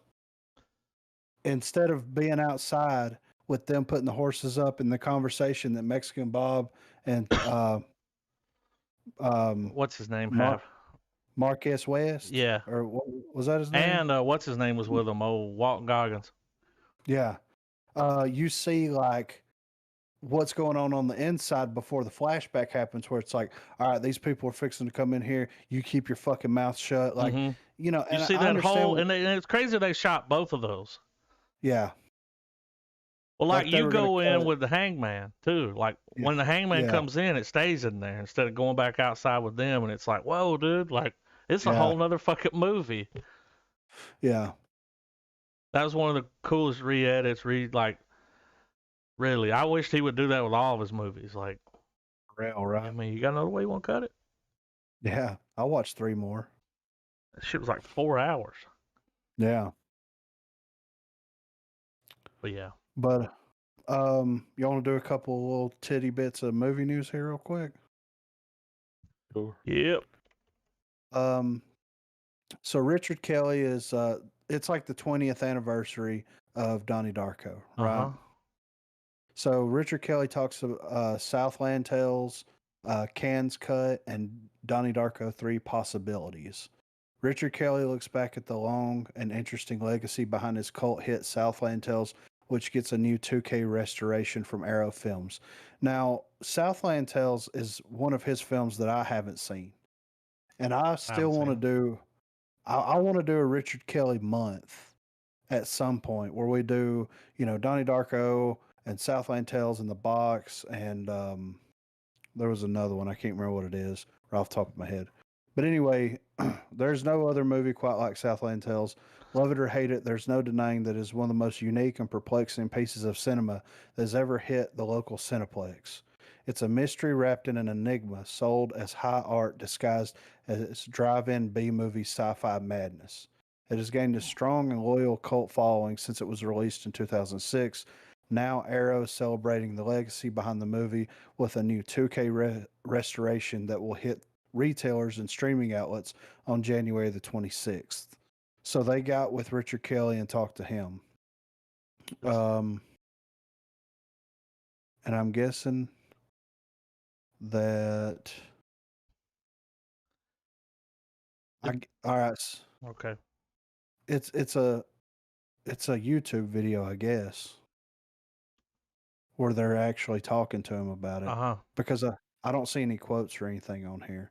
It says Kelly takes us through that wild experience while also discussing the much derided sequel to Donnie Darko called S. Darko, which he still has never seen. In his discussion with whatever, the subject of a true Donnie Darko sequel does come up, but you'll have to watch the video to see Richard Kelly's reaction to the idea of Donnie Darko 3. So I don't think, you know, of course, Donnie Darko should not be sequelized. No, in one any way. and done on that. I'm not watching any of the other. Yeah. I'm good. Yeah. So I like what they left me with. It's funny you bring this up. A week or so ago, because I could even see where I searched for it before. I saw an article about this movie, and they were talking about like it's a great movie that you probably never watched. Yeah. And it's like, oh, Southland Tales. And then I look at the cast, and I'm like, yeah, dude, if I saw that trailer or just that, you know, I'd be like, Rock, fucking Stifler. Yeah. I don't know, but I've heard good things. Yeah. It is a cult classic for sure, from what I understand. And like the box, I bought the box. I went to the theaters and watched the box. And that is a that is the perfect thing for us to do. Oh yeah, I saw this. Yeah. Yeah, with what's her name? Cameron Diaz. Yeah. And it's got fucking Stu Redman. Yeah. Yeah, I watched this movie, and that was a trip. Yeah. So, and really, whenever you look at his filmography, he's got Visceral Matter, which came out in '97, and it's like a 48-minute film. And then you got Donnie Darko, Southland Tales in the box. Mm-hmm. And I think that we should knock at least all 3 of those out. Donnie Darko, Southland Tales in the box. When you were talking earlier about when you like meet people that are into movies and they're like, because you'll do that, man. You'll be sitting around, you'll just be like, have you seen this? Yeah. And they're like, oh yeah. And then you talk about how good you go over the thing. Yeah. Hours of that happen. But you were like, we were talking about movies. You're like, have you seen Donnie Darko? I'm like, oh. You're like, oh, dude. You got to watch it. Good. And then, like, when Yeah. you get a recommendation like that, you're like, well, I got to see it. Yeah. So you fucking get on it, you know? Watch the Yeah. movie, and then you call them and be like, hey, I just watched it. Let's talk about it. I got to ask some questions. But like The Departed, Yeah. we're talking one night. I said something about The Departed. You're like, I haven't watched that. And it's like, dude, you Yeah. got to get on You're that. fucking up. Yeah. I didn't know it was going to be good, dude. My uncle told me. Right. He was like, he was doing lines from it. And I was like, well, and he thought I got the reference, but I didn't. I'm like, what are you doing? He's like, Departed. And I was like, yeah, I haven't seen that. He's like, oh, you know? Yeah. Because, you know, when Get that ready. came out, it's just like, you saw who was Yeah. in it. And it's like, it's just going to be another shit show. Yeah. Then you watch it, you're like, whoa, hold up. Wait a minute. Yeah. That was me on Gangs of New York. I was late to that party. Yeah. Me too. And when I saw it, I was like, God damn, I didn't know they had it like this. Yeah. Right. Holy shit. Yeah. But yeah. But yeah, at some point, Richard Kelly month. Yeah, I want to see that movie. Yeah, I do too. I And have wanna it watch marked the box again. I want to get it. And yeah, I'd like to see that again. Because when I watched it, it's been years, dude. Yeah, me too. I've seen It's that been a since while. it came out. Yeah. Trav, Donnie Darko thoughts? Yay or nay? Yay. You goddamn right. That's what I'm talking about. Coming in hot. I mean, it's the idea of like them exploring like that time travel in that way. I mean, you know what I mean? Yeah. It's kind of like Tenet, you know, how they explore time travel and all that kind of stuff. It's very interesting. And that's really your first like dose of Gyllenhaal, dude. Yeah, If he you was a watched kid. that when that came out, Yeah, did it have Seth Rogen? yeah, it did. Yeah, he was in it. Yeah, a young his Seth sister. Rogen. Yeah. But Maggie. what a strange movie. Yeah, A good strange though. right. So next up, Marvel wanted Patrick Stewart to return as Professor X, but Logan changed the plan. Says fans are patiently awaiting the arrival of the X-Men in the MCU, with many wondering how this will be achieved and who will play the beloved Marvel superheroes. Well, according to Patrick Stewart, he has recently had meetings with Marvel Studios president Kevin Feige about that very thing. This is the quote. I met with Feige a couple of months ago and we had a long conversation. And there have been moves and suggestions which include Charles Xavier. Here's the problem. If we had not made Logan, then yes, I would probably be ready to get into that wheelchair one more time and be Charles Xavier. But Logan changed all that. So, to me, Patrick Stewart is Professor X. Just like Robert Downey's Iron Man. Yeah. Just like Hugh Jackman's fucking Logan. Yeah. Just like dude's Deadpool. It's gonna be hard for me to recast that in my head. Like, and when and what's his name did a good job. Oh, Split. Yeah. Because he played the younger version. Yeah. So I mean, if they want to do that, Mm-hmm. I'm all right with it. But man, it's gonna be hard for anyone to do that character. Yeah. For me. He was perfect, man. Perfect. Looks like him. Yeah. I mean, it's just going to be hard, dude. And I don't know. But here's what that confirms. I think all the theories are correct, man. They're bringing in the fucking X-Men. Yeah. They have to. That's the next step. Well, and this kind of gives you a glimpse into like, okay, they've talked to Patrick Stewart about this. Yeah. Who else have they talked to? Exactly. Have they talked to Hugh Jackman? I can't believe he turned that down. Yeah. Have they talked to fucking Stu about coming back as Cyclops? You know? Like, so do you want him to just leave that character out? Who? Well, here's the thing. Here's what needs to be explained to him. It's like, look, dude. Logan was a Fox movie. Yeah. Right? Yeah. This is Disney. Right. And we can do whatever we want to do. Right. You know? And it's also one of those things like if they bring in the old cast of the X-Men back They taint it. for whatever reason. Yeah. But it's like, and that sparks the mutant thing that happens in the Marvel universe. It's one of those ideas. It's like, to me, if they bring the legacy cast back, they're going to be in one storyline, and that's going to be the end of it. Yeah, to pass the torch. Yeah. So it's like, because you wanna kick it off with a familiar face. Yeah. And bring it in. And it's like, oh shit, all of this is connected. Yeah. What? Yeah. But in the article, it doesn't say that he wouldn't come back. He said that, his thoughts on it changed after doing Logan. Yeah. But if you give him enough money, he'll do it, man. Yeah. And he's a linchpin. Like, yeah, he'll be required.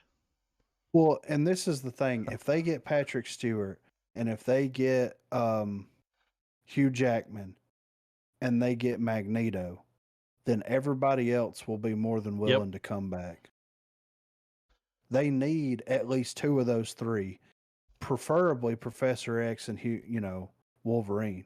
Dude, if those motherfuckers pop up in a fucking Marvel movie, yeah, people will flip. It'll just like the theater will go wild. Yeah, like, oh my god, like, yeah, they're doing it, like, yeah. And I think they will, because Feige likes to read theories and shit online. Yeah. And I'm telling you, every now and then they read something so good, they're like, we got to do that. Yeah. That's like amazing. They're writing it for us. But that's good that they listen. Yep. They go online, they look, they read, they look, because they said he loves reading like the theories of stuff that's going to happen. It's like, of course he does. Yeah. You got like millions of people writing these, like, doing essays. Yeah. And he's just like, man, this is great. It'll be weird though. He'll do it. Yeah. I'm saying he'll do it. That might be a cop out where he's like, Yeah. That kind of Logan almost made my list, but I didn't want to do a comic book movie. Yeah. But Logan was great. It really was. It was good. Yeah. And seeing him again, that's like, I know for sure at some point Robert Downey Jr. is going to play Iron Man again. I know it. Yeah. Because he's still young enough to do it. Yeah. I just know that it's going to happen. But they're going to give enough time to where it's like maybe they forgot. Yeah. And then he'll show up and they'll go wild. It'll happen. People will cry. Yeah. Cheers will be made. Yeah. And then the last little tidbit we got here is Guy Ritchie's working on a new film. And hey, we watched The Gentleman. Yep. And that was the best shit that dude's done since fucking, dude. You know what, Snatch? Maybe it was. I don't know. It's been a while. Yeah. But anyway, he's working on a new thriller, and he has cast Hugh Jackman. No, Hugh Grant. Even better. Hugh Grant and Josh Hartnett.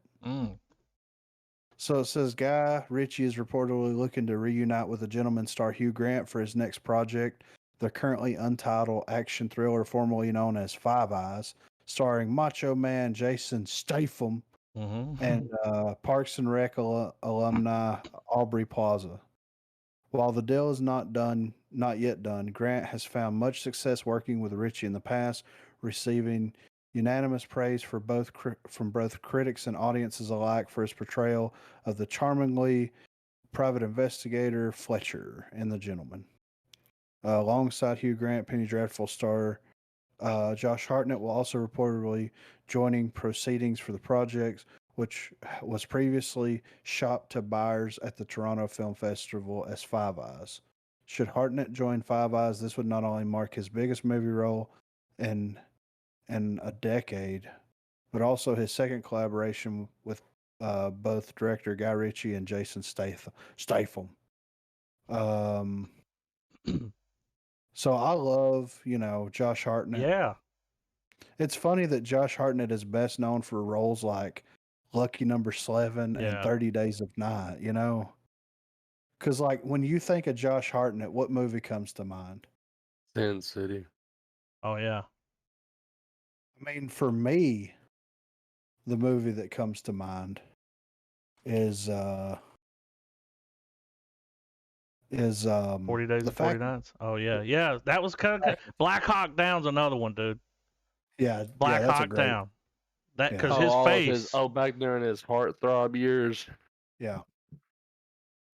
Dude, I The love Faculty though, they're big time. Yeah, I love The Faculty, dude. yeah. That is one It of was my good. favorite, you know. But yeah, it's great that, you know, these two are joining the cast. I mean, and I love Jason Statham the most when he's working with Guy Ritchie Yeah, because he's not playing, you know, some badass fucking, over the you know, kick top. ass. Just Yeah. He's playing like himself, it feels like, you know? yeah. And he's very funny, he's very quick, and He knows how to I direct him, and he knows how to use that British wit. yeah. And You know, yeah. So the quick I'm lines. excited. I love it. I'm excited for this shit. I love Guy Ritchie, man. He kind of, you know, he did the Kevin Smith thing. He went and did some Hollywood films and it didn't really pan out for him, and now let's go back to doing what you were doing where your bread was made, you know? Mm-hmm. And that's the way that it should be, in my opinion. I mean, could you imagine if fucking for legit, if Tarantino was like, I'm gonna be working on the next fucking Avengers movie or something, Yeah. you'd be like, what? What? That I don't make would any have fuck. questions. Yes. Like I would be like, Not I don't know if you should do that, man. I don't know if that's the move. yeah. Do your own thing, dude. I don't want him making those movies. Yeah. No. Kind of like this dude. When they talked about him doing a Star Trek movie, I was like, I don't think I want him to make one of those. No. That's not I really would his be thing. if he was just gonna write it, I would be more interested than But direct someone else's. Yeah. No, Exactly. which is what he was saying. He even Yeah. said that about a Bond movie. I mean, dude, this guy is a film geek. If Right. he's going to direct something, you let him write it. Yeah, for sure. Because it'll be 10 times better than whatever shit you're going to drum up. For real, Telling right? it, Yeah. dude, think about him doing a Bond. Dude, it would be so An fucked up. R-rated Bond, you know? Yeah. Bond's going to be saying the N-word, like. Dude. And it's gonna be fucking what's his name? Dude, Samuel Jackson's playing Bond. I said shaken, not stirred, motherfucker, you know? And they're like, God damn. You ain't gotta yell at us. Come on Yeah. now. We're right here. But yeah, that's all the movie tidbits that I saw. There's not a lot going on in the, you know, in the movie news world. I saw a little article that said someone, you know how people are always doing fan art? Yeah. And they said Viggo Mortensen as Magneto in the WandaVision fan art. And I was like, I'd be down for that. Yeah. I saw that fan art and it looks pretty cool, man. Well, just do, you know, he could just do it. Yeah. He could play Magneto, but, you know, a little older Magneto. Yeah. I also saw where Kevin Smith talked about doing an extended cut of Jersey Girl. If they call it Jersey Girl, the Snyder cut. He said he would do an extended cut of, and I'm like, Jersey Girl? You got some extra footage laying around? I just thought that was a weird. Jersey Girl. He definitely said that while high on a podcast. Yeah, for sure, right? He's like, well, I could do Jersey Girl. Yeah, somebody took that shit. Him and Mark Bernardin were high as fuck, and he's like, you know what would be funny, man? Yeah. Mark Bernardin's like, what's that, Kevin? Yeah, because he's straight. He's over there. Yeah. Drinking fucking mineral water. Yeah. He's like, what if I release Jersey Girl, but I call it the Snyder Cut? It's like, I think that's a good idea, Kevin. You should go with it. Yeah, because he's a yes man. Yeah. They tell his handlers before he comes out, they're like, look, whatever Kevin says, just go with it, okay? He probably won't remember it later. And then somebody snipped it as soon as he said it, and then he made headlines again. So, but yeah, that's all I got for movie news. You see anything else on your end, Adam? Nah, I was peeping around, but the Viggo Mortensen, the Kevin Smith, Yeah. it's all a bunch of recycled stuff. There's a lot of Godzilla chatter, but I'm not clicking on it. Yeah, I'm the most excited this week, other than the top 10, Yeah, to watch this Godzilla we gotta watch it versus Kong trailer. last, Yeah, cause there ain't we nothing need gonna to. top that. Do y'all No, want to watch the trailer to that Disney movie? I mean we It's can. out. I will say I watched a little bit of it. It wasn't terrible. I'm not And opposed it's to an it. animated Disney movie. It's kind of got that Lilo and Stitch kind of vibe. The way it's shot, of course. Yeah, Princess and the I'll Frog. throw it in here because it Uh, wasn't bad. But I think we're ready to get into the trailers. Yeah, I am for sure. So we're gonna do Godzilla versus Kong last. Yeah, do you want to just start at the bottom and go up? Yeah, that's fine with me, man. All right, let me get my. uh, Trav, have you watched that Godzilla trailer yet? Mm. You say you watched it? Nope. I Held haven't off seen for it, the dude. pod, man. You podlocked yourself for it? I sure did, man. I mean, I had to, dude. I wanted to watch that shit so bad, but I'm like, I want a live reaction. You Yeah. know, I might get kicked out tonight, guys. I might have to come stay the night with you, Trav. Is that all right? He can do you a pallet. You know, you go to your buddy's house, they got a pallet for you. Y'all got like another bed here. We got a pallet. Like, you got an extra blanket, Trav? And it's like, you should have brought your own We got a bitch, you know? pallet. Nah, bro, I got you covered, man. Dude, that was fucked up. When you go to somebody's house, they didn't have no pillows and no blankets for you. You're They're like, you can freezing. sleep in here, but we ain't got no extra pillows. It's like, what? That's fucked Yeah. up, dude. Here, you can use this fucking couch cushion. Guess I'll fucking go home. Nah, dude, hang on. We're gonna take a shirt, put a bunch of other clothes inside, Yeah. tie it up, make you a pillow real quick. I'm like, nah, I want to go home, dude. I don't want my neck to be hurting tomorrow. No, Yeah, that's when you kick.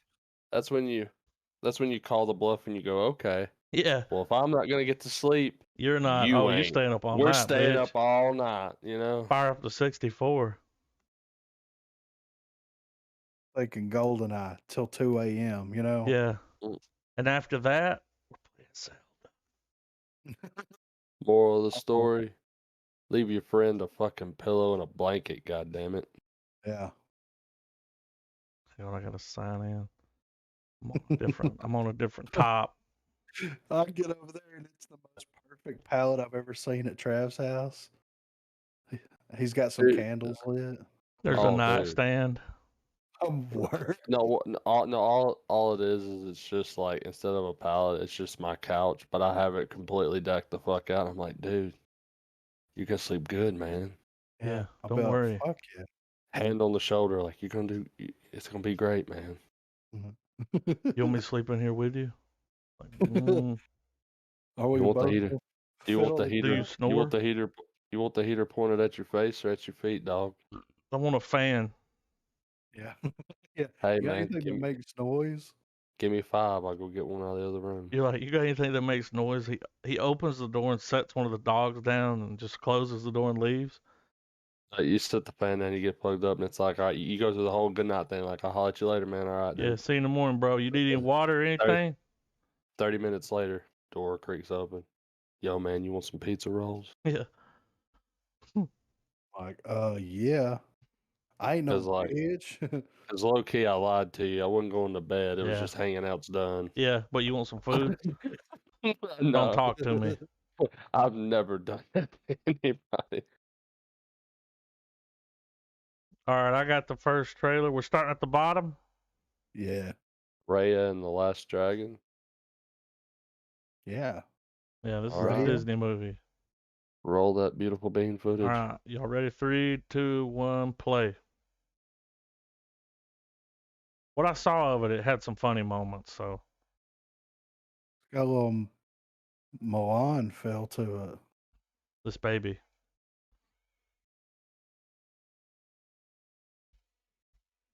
Oh shit! They stole her shit. What's that roly poly she's rolling with? Oh, dude. It looks like they're about to drop another classic. Yeah. Kids are gonna love it.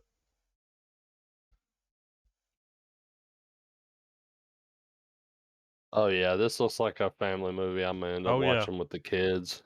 And it got some funny shit. Gonna be her. This makes me. It's very Airbender style, and that's what my kids have been up on lately. So I see them Yeah. digging this.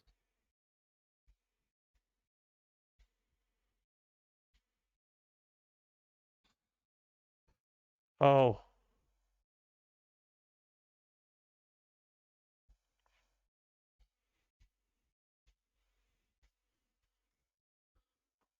Oh, The Last Dragon. That's that Aquafina chick doing Is the it? dragon. Yeah. I know the voice. I Who? watched her show on Comedy Central. Aquafina is her name. Yep, like the water. Asian chick. Her Comedy Central show was funny, dude. It was So real is random. this DreamWorks Mulan basically? They Looks had to get like. an Asian to play the dragon. That's like, it's either her or Bobby Lee.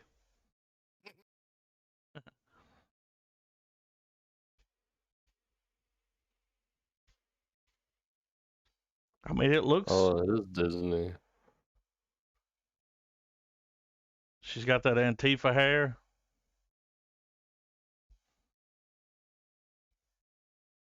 I mean, it looks like, Yeah.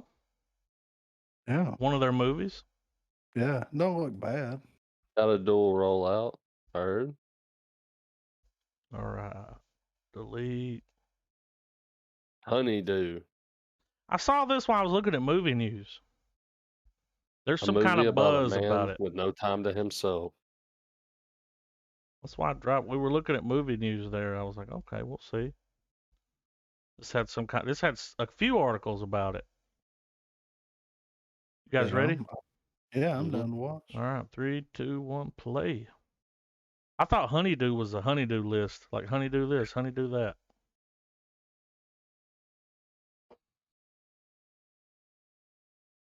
Oh yeah, bloody disgusting's involved. That's why.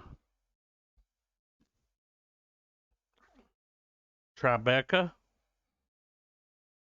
That was a cool shot. Yeah. Bicycle's too small for him.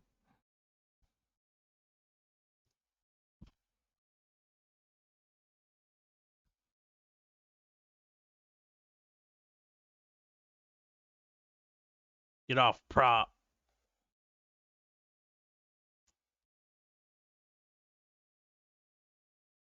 Ooh.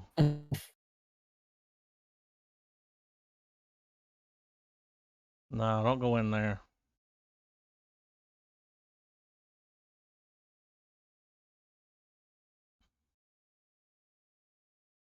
This is weird.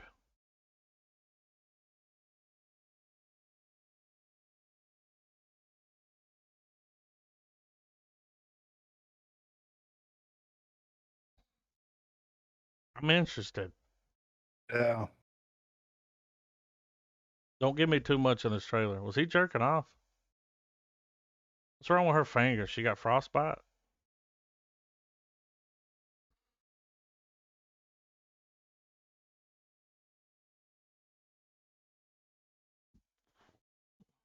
Are they eating people? Oh, they're eating people, dude.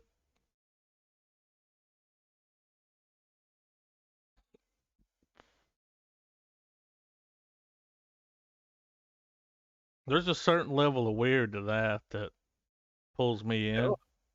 Yeah, it looks pretty fucking good though. I like how the trailer, they didn't give us nothing. They just gave a bunch of scenes Yeah. of weirdness happening. So, Weird. might be something. Yeah. Rage. Rage. This Okay. dude looks like Ghost. Yeah, he does, right? Enough mucking about. Hmm. Alright, so I'm ready when you are. Yeah, Let I'm me do good. my comment. Can't just pull it up and watch it. All right, 3, 2, 1, play.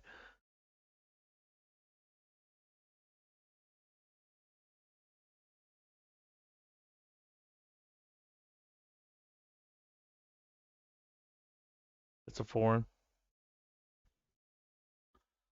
That's like New Zealand or Australia.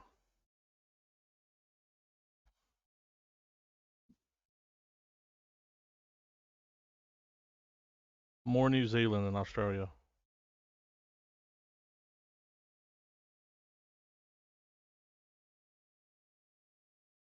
That dude looks like Mickey Rourke if he didn't have surgery on his face. Yeah, right.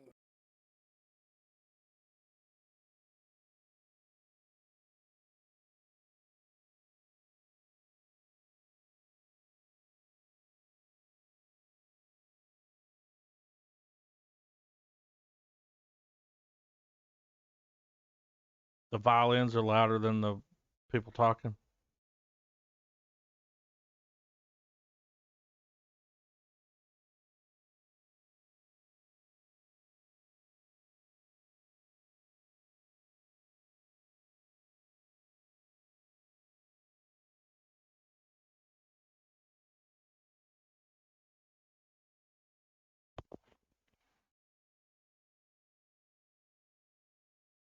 I mean, they don't give They too didn't give much him away. nothing. Yeah, I mean, The names of the people in it. yeah. But shit, it doesn't look bad though. Nah. Silk Some Road. silk. This is Yeah, like the Silk Road that you're thinking of. so it's I a think dark this web has movie. the dad. Yeah, I think this has the dad from Pet Cemetery. The guy that was in that movie we just watched. Yeah. Can't remember his name. Jason Clark. Yeah. Yeah. Okay. So I think he's in this. I think. Shit, I'm ready. All right, here we go. 3, 2, 1, play. Which I'm down. Look, and he's on a laptop selling drugs. Oh yeah. This is Night Stalker. I'm sold.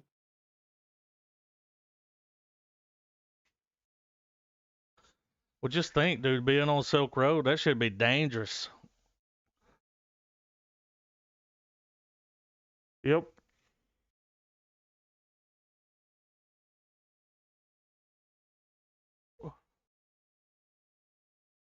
With Bitcoin. What I say? They're gonna use Bitcoin because everybody knows what that is. There's a lot of cryptocurrencies you could use. There he is. Oh, he's a cop. And it's got that guy.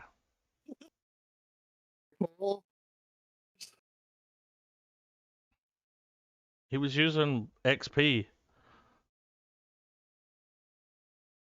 This is a good idea for a movie. That dude's doing a TED talk.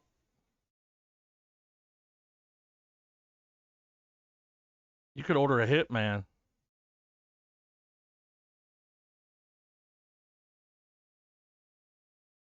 Oh shit. Chuck Schumer? Or as I like to call him, Chuck you, Schumer.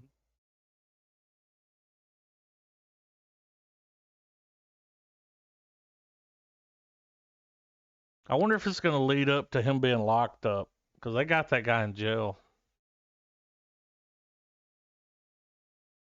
So it's kind of cool to see.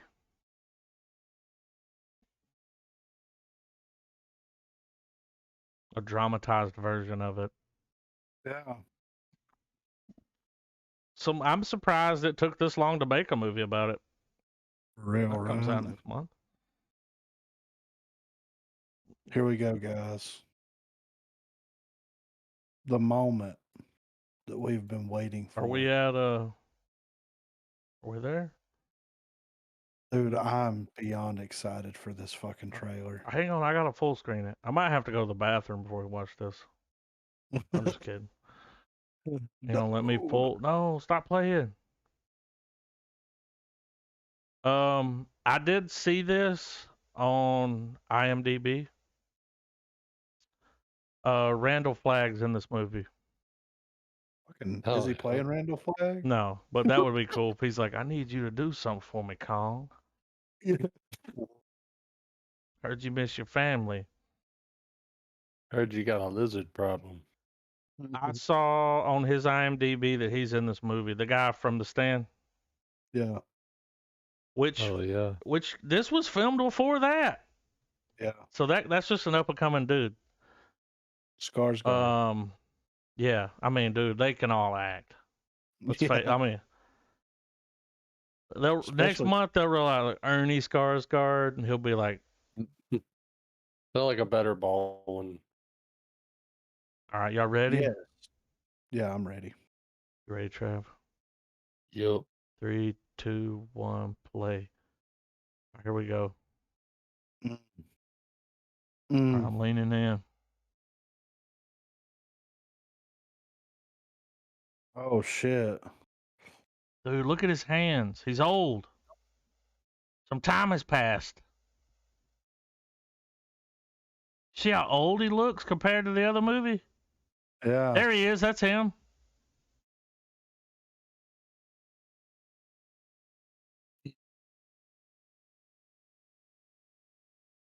Okay. So instead of having some kind of love interest, it's a kid that he's got a thing for, I guess.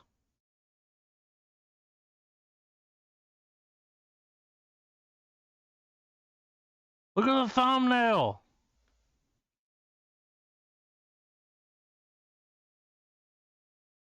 You always got to have that link for Kong. Oh, here he comes. Oh, shit, dude. He's aged too. His back didn't look like that before.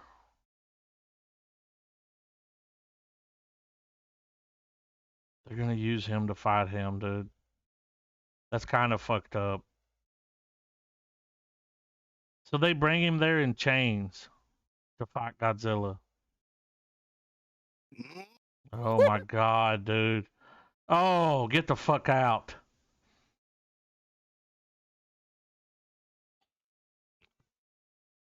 They're bombing the shit. Oh, he did the thing. Oh, fuck the city, dude. Fuck the city. Save the day. Oh. How old he looks, man. Fuck Oh my you. god. They're gonna come together, dude. They're gonna realize we're on the same mission. And that's fuck big creatures up.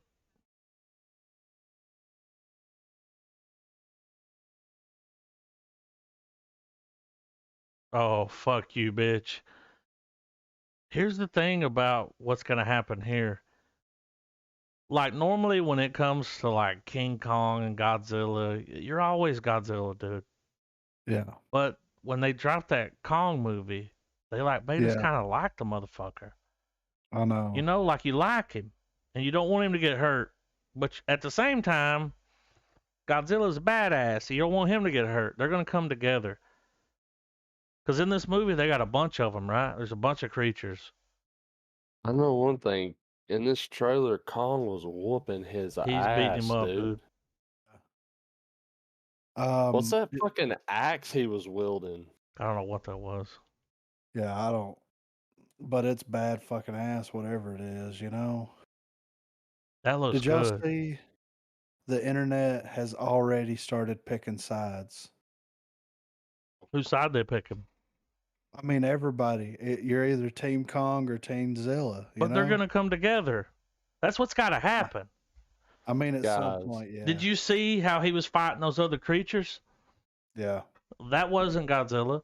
Dude, they're gonna butt heads. But Yeah. then they're gonna realize like we're both in it, you know. Go to go to 2 seconds in the trailer, and let's hit All right, play. hang on 1 second. Gotta pull All it right, back we're up. about to get a shot. I want you to look in the 2 far right seconds. screen. I want you guys to tell me what y'all see, and let's slow this bitch down too. Are we gonna change the speed? Yes. All right, hang on, because I Have closed speed. out. I need a minute. I need another minute. I got it down to 0.5. Yeah, that's what I All got right, it on. 0.5, 2 seconds Yes. into the trailer. Yes. That makes sense. They would put it somewhere like that. Did you say in the top right? Yes. All right, hang on. No headphones. All right, hang on. Right. Or wait, I gotta get. All right, two half speed. No, not half speed. Y'all said 1.25. No, it's 0.5, right? Okay, 0.5. Slow Yeah. it down.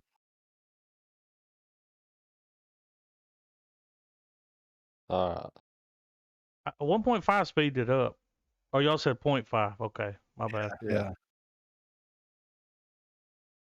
Hang on. Every time I fucking full screen it starts playing. All right, I'm at 2 seconds. All right, you said top right. Okay, Yeah. see the debris, see the explosion. Here we go. 3, 2, 1, play. Watching.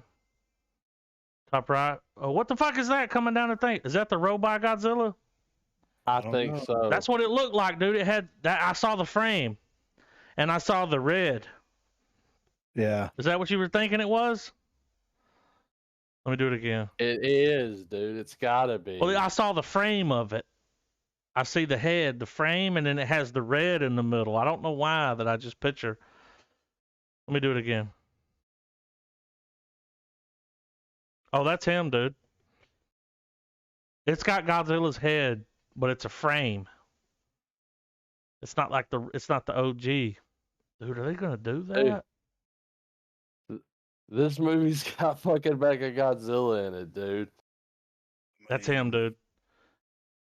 It's gotta be because of the frame. You can see through it. There's a frame for it. Oh man. If they do that, oh, they're going all out, dude. That's why this movie's taking so long to come out. Like, Well, what if that's it though, man? All right, so remember back to King of the Monsters. mm-hmm.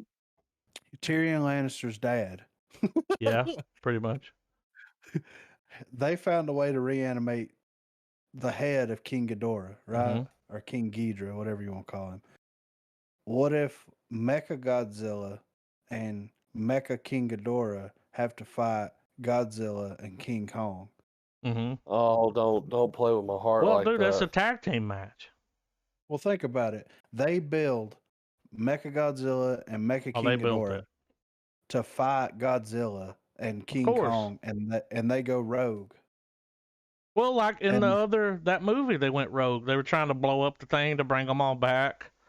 Yeah. Kong had to fight them off and team up with the Moth. Like, yeah, that's what they're gonna do here. That's the thing, dude. Like, you think you're getting Kong versus Godzilla, and you're gonna see a fight. Oh yeah. They're gonna fight each other, but then they find out, oh, wait a minute, we're not the problem. We're the solution. Yeah. Because you saw him like with those like flying fucking stingray things that he was slamming one into the other. Yeah. It's like they ain't got nothing to do with Godzilla. Well, remember back when they were talking about making this all the monsters, like we were shocked when we heard what was going to be in that Kong movie. Yeah. It's like, you're going to put all of this in it? So this one's got to be bigger and better. Dude, the CGI looks good. Yes, it does. And they both aged. I don't know how many years have passed, but Kong looking rough. Yeah. Well, and I think that like 3/4 of the movie is going to be Kong versus Godzilla. Yep. And what I think is like they're going to be causing more destruction. Oh yeah. Than actually helping the situation. So in response, they're going to be like the military or whoever's going to be like, fuck it, dude. We're bringing out fucking something we've been working on for a while. And it'll be, Mecha Godzilla, maybe Mecha King Ghidorah. And if that happens, Or, well, Um, remember in the other one, it was that other team Yeah. that went rogue that Yeah. did it. You remember That Lannister's crazy dad? bitch. Yeah. They all went rogue, and I mean they had money backing them. Yeah. That chapter still has to be there. Yeah. That they didn't just go away. Yeah. And what have they done? Okay, so they had all these creatures. They had the head of King Ghidorah at the end Exactly, of it. and they knew Godzilla was going to be a problem, so let's build the robot version. Yeah. Let's to get King fight 'em. Ghidorah, and here we go. Yeah. They got to fight it together, dude. That's going to be a fucking theater movie. Now, Yeah. will I go to the theater? Probably not, but I won't. that's one that goes to the theater there, boys. Yeah. Larger than life. Let's get on these fucking foreign film February trailers. Yeah. We've already got one film set up for. That's the war movie? Yeah, we'll do Okay. that next week, right? Yeah. So I guess we'll do a Tale of Two Sisters, City of God, Dogtooth,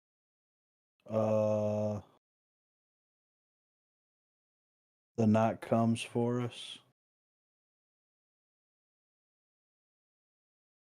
We're not going to watch all these? Yeah, we can. Some of them Trav dropped in here that we watched last week, but yeah. Oh, yeah, We'll do yeah. I dropped this one. Yeah. I So didn't we'll do delete them. A Tale of Two Sisters, City of God, Dogtooth. I'm deleting all the ones. Now I have seen A Tale of Two Sisters. Is it good? What's that movie earlier that came out several years ago? It has Jessica Alba in it, and it deals with like her twin dies in a fire.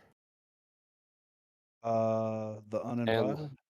Yes, this is the movie that The Uninvited's based off of. Hey, okay. Let me All get right, I these deleted pulled. everything. Okay. So, All right. A Tale of Two Sisters. Yeah. All right. You ready, Trev? Yeah. 3, 2, 1, play.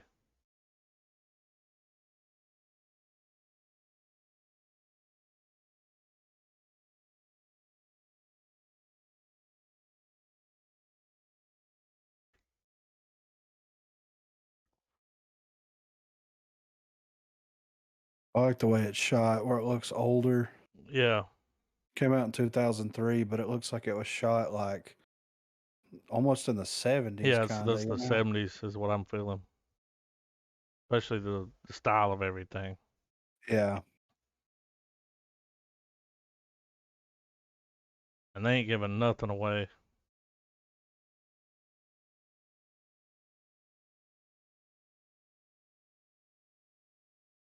Cool shot. Yeah.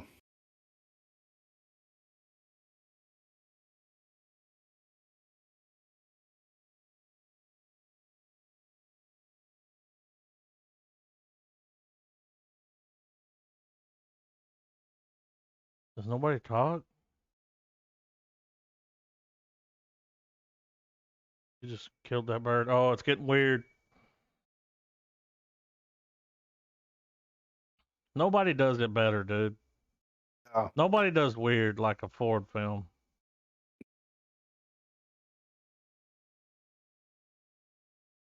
God damn. They sound either Korean or Japanese. Maybe Japanese. I think it's Korean.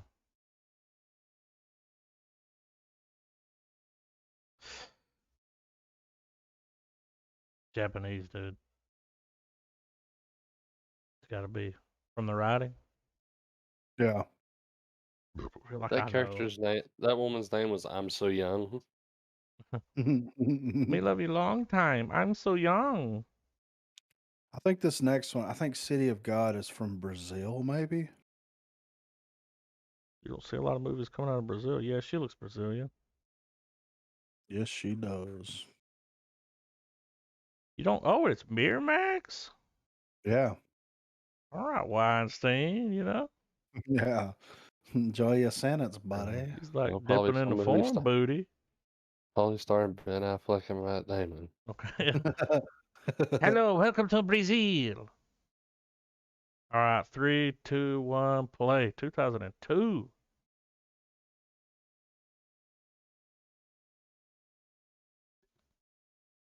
4 Academy Awards? Yeah, dude. That's Brazil.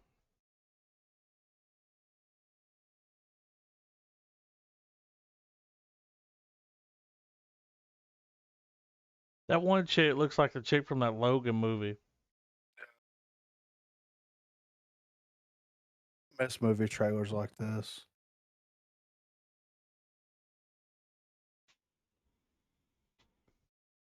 That music.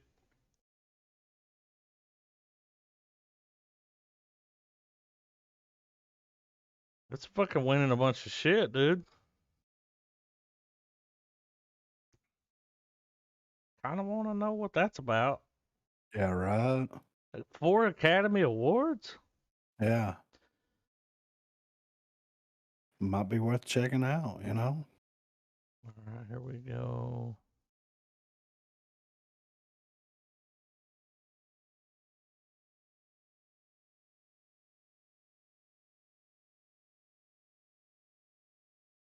Leave my comment. Real estate was here. Y'all ready? Yes. You ready, Trav? Yeah. 3, 2, 1, play. This is gonna be scary. I just feel it. Why is he bleeding? Oh, he's putting blood on himself.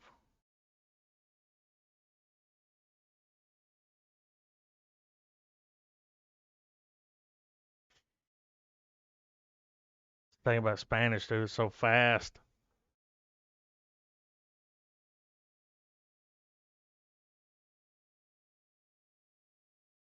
I already like the way it's shot.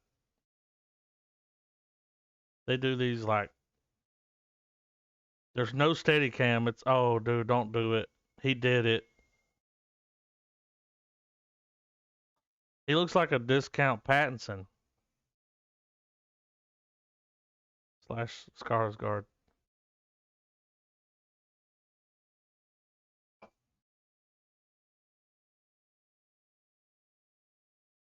There's a level of weirdness here.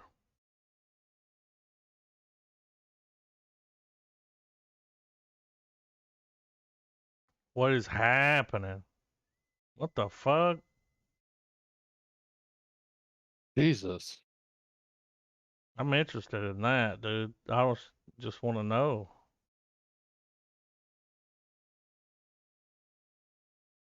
Damn. What an insult. So down here it says focusing on 3 teenagers confined to an isolated country estate. Dogtooth tells the story of a nuclear family tightly bound by over-controlling parents. While the trio is being educated, entertained, and exercised in the manner that their parents deem appropriate without influence from the outside world. The trio spends their days listening to endless homemade tapes that teach them a whole new vocabulary. Any outside word is instantly assigned a new meaning. So the C refers to a large armchair, and zombies are little yellow flowers. Straight up being brainwashed. Yes. That trailer looked interesting. That sounds fucking crazy, right? Yeah. Like, yeah, that looks like right up our alley, Yeah. kinda, you know? There was a level of weirdness to that trailer. Yeah. But could you imagine No. being confined to a house as a child and like words are assigned different meanings and you're taught that and you don't know any different? So that you can And only communicate with them. yeah, You can't and communicate with the outside world. yeah, So you can't It's- tell on them. yeah. It's You're fucking fucked. crazy. Yeah. Y'all remember that movie where the woman had her kids in an attic and she poisoned them because her new husband didn't want kids. Yeah. It's Like been that. a while. Yeah. Yeah, it's an old movie. But I'm ready for this next one. Swedish sci-fi. Ooh. You ready, Trav? Yeah, which one? And Nyara? Nyara, yeah. Swedish Yep. sci-fi. All right, Ready. 3, 2, 1, play.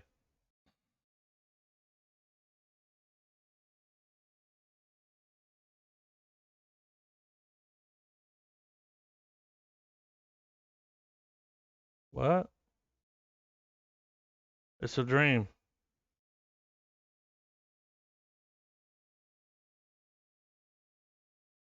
Magnet. How does it work?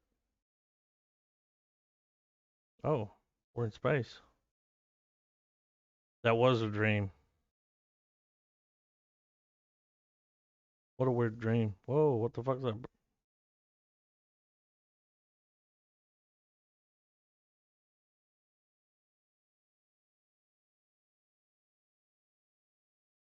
It's like a sci-fi cruise ship, dude. Yeah. You know this is gonna get weird. I'm down. Yeah, I want to see this.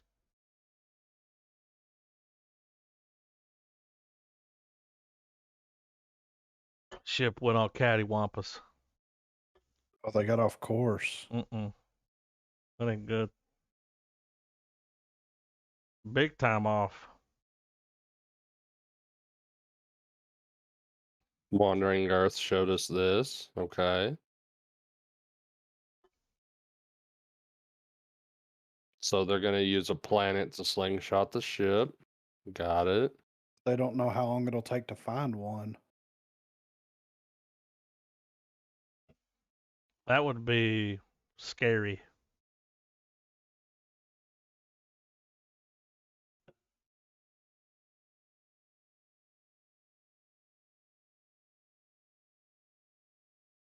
Some weird shit's happening. Humans are just going to lose their shit in space. Yeah. Space. Magnus. We eject them into the void. It's a good trailer. Yeah. So the new Among Us expansion looks good. That looks pretty good though, for real. Yeah. I want to give it a go. I feel like this is a good time to interject with this. Griffin, I've already been pushing it on Adam, but Griffin, you are sleeping on the Expanse, dude. The Expanse. Yeah. A show you don't know about yet.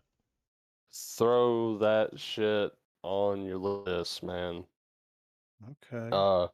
Personally, assuming everybody gets caught up at some point in time, because this show seems to be ongoing.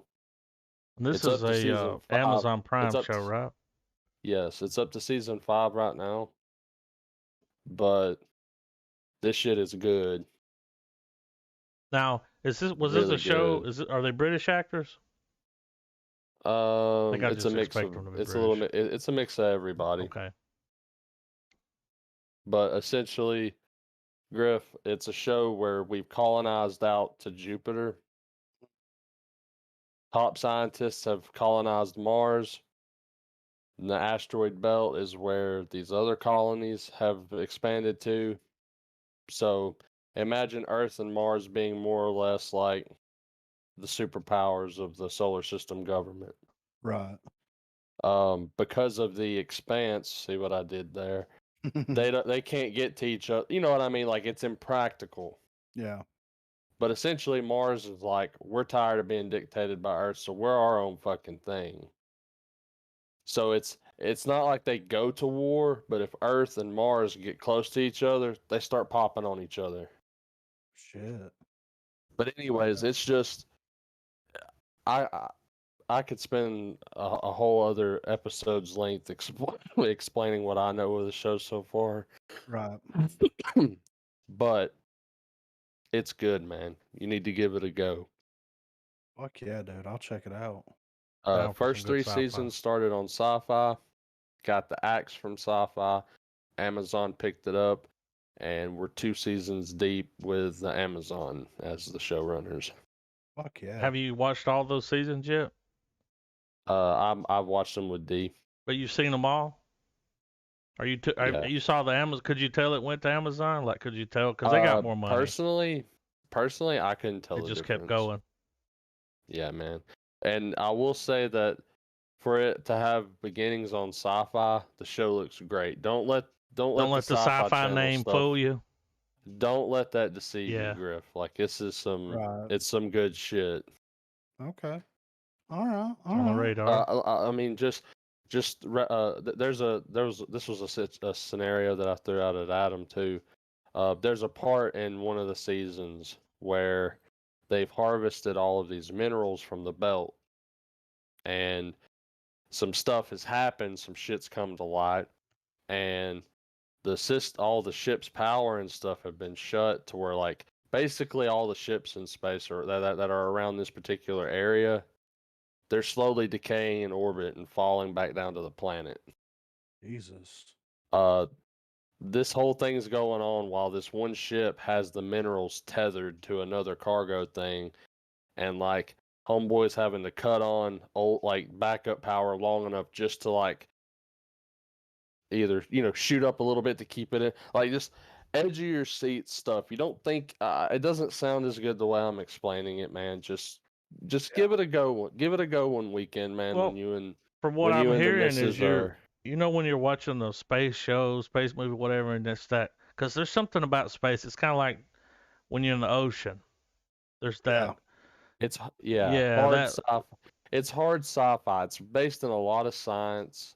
It's not a lot of fantasy elements going on. Right. Like it's so many years in the future. There are these bases everywhere. Like shit's you know what I mean? And it's got a bit of it's a military space show, whatever, Right. But it's really good. It's called The Expanse and it's worth your time. Okay. All right.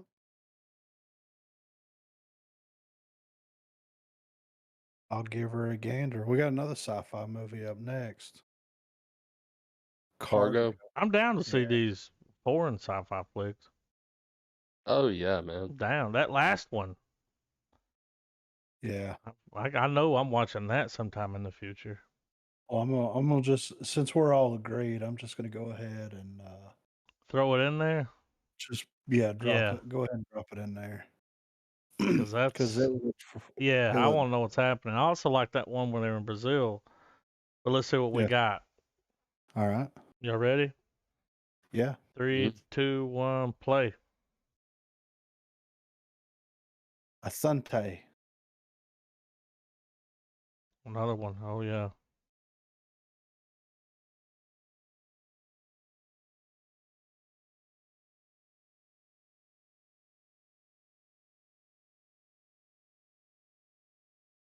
Goddamn ship schedules. Oh, they got a ship they call the Limburg. That's cool. I don't know if I won't be on that ship.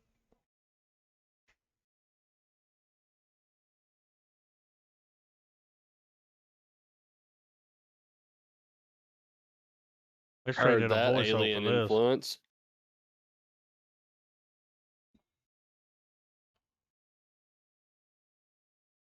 Is that? That looked like dude. It looked like Negan. It wasn't Negan, No. but it looked like him. Unofficially.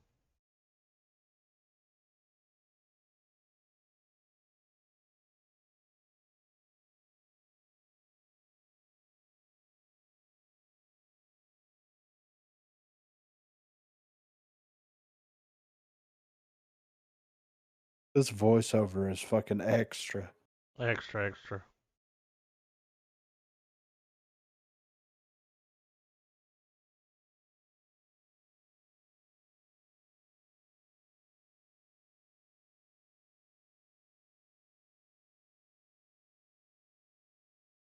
There's a lot going on here.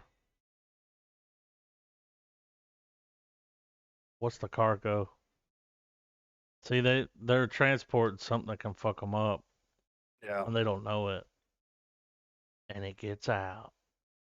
Yeah. Largo.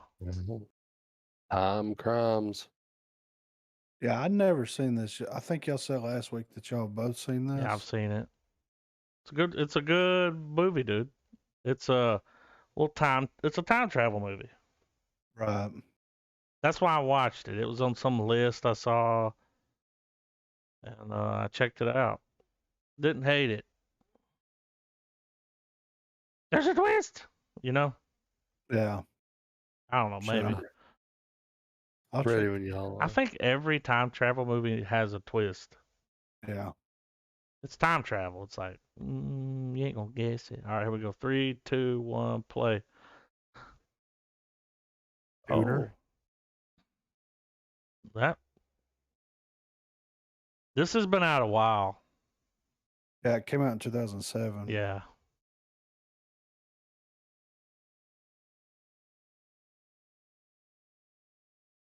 Look, watch this shit. Oh, it didn't show it.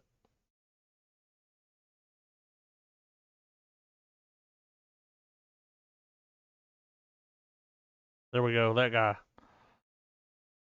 Woo!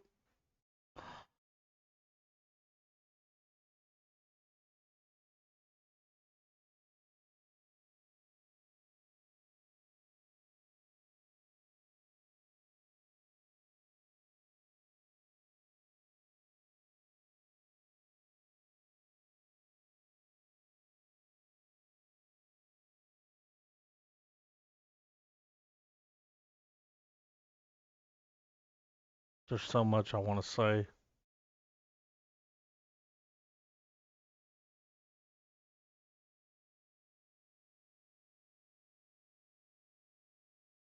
This is the first time I've seen the trailer. Doing a good job of not giving anything away.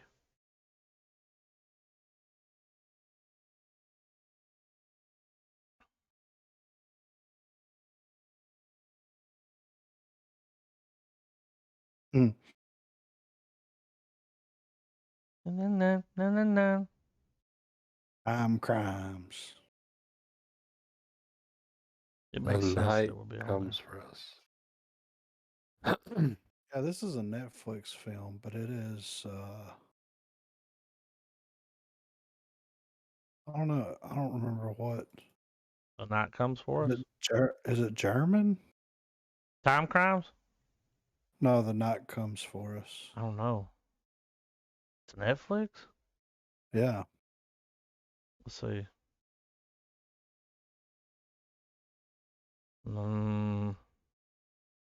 The director's name is like super Spanish. Let's see. Indonesian, French, Cantonese. I think this has the dude from The Raid in it. I think that's why I dropped this trailer in here. Let's see. Is this him? Yep. Raid 2. Main guy, the raid. Yep. Main dude. Okay. Mm-hmm. Yeah, that's why I dropped that in here. But I'm ready. All right. I'm in Ready full when screen you it. are. 3, 2, 1, play. So it's an They said- Asian. Yeah, there you go. Well, Indonesian. Well, Cantonese, because they come from the main island.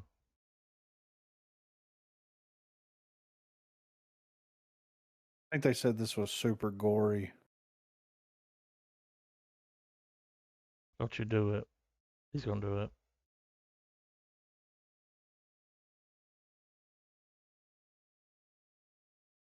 Oh, he's like, I don't have to do this. I can change it.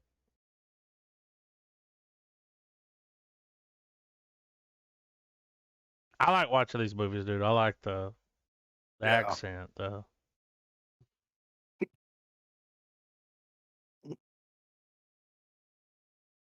that Indo.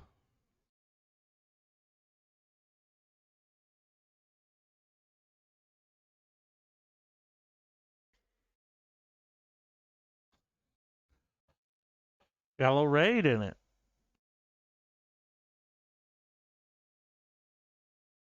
That was a cool shot.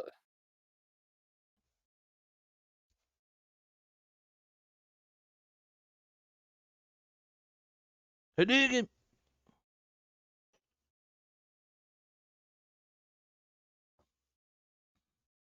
They should have cast that dude to play Liu Kang. Oh yeah. Yeah. That was the little girl. I think that's gonna be good. Yeah. That looks really good. Yeah, I'm down to watch that. Really cool name.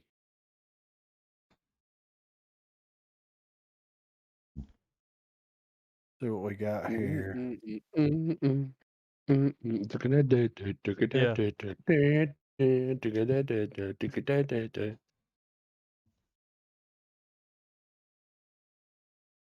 Yeah, that does not look bad at all.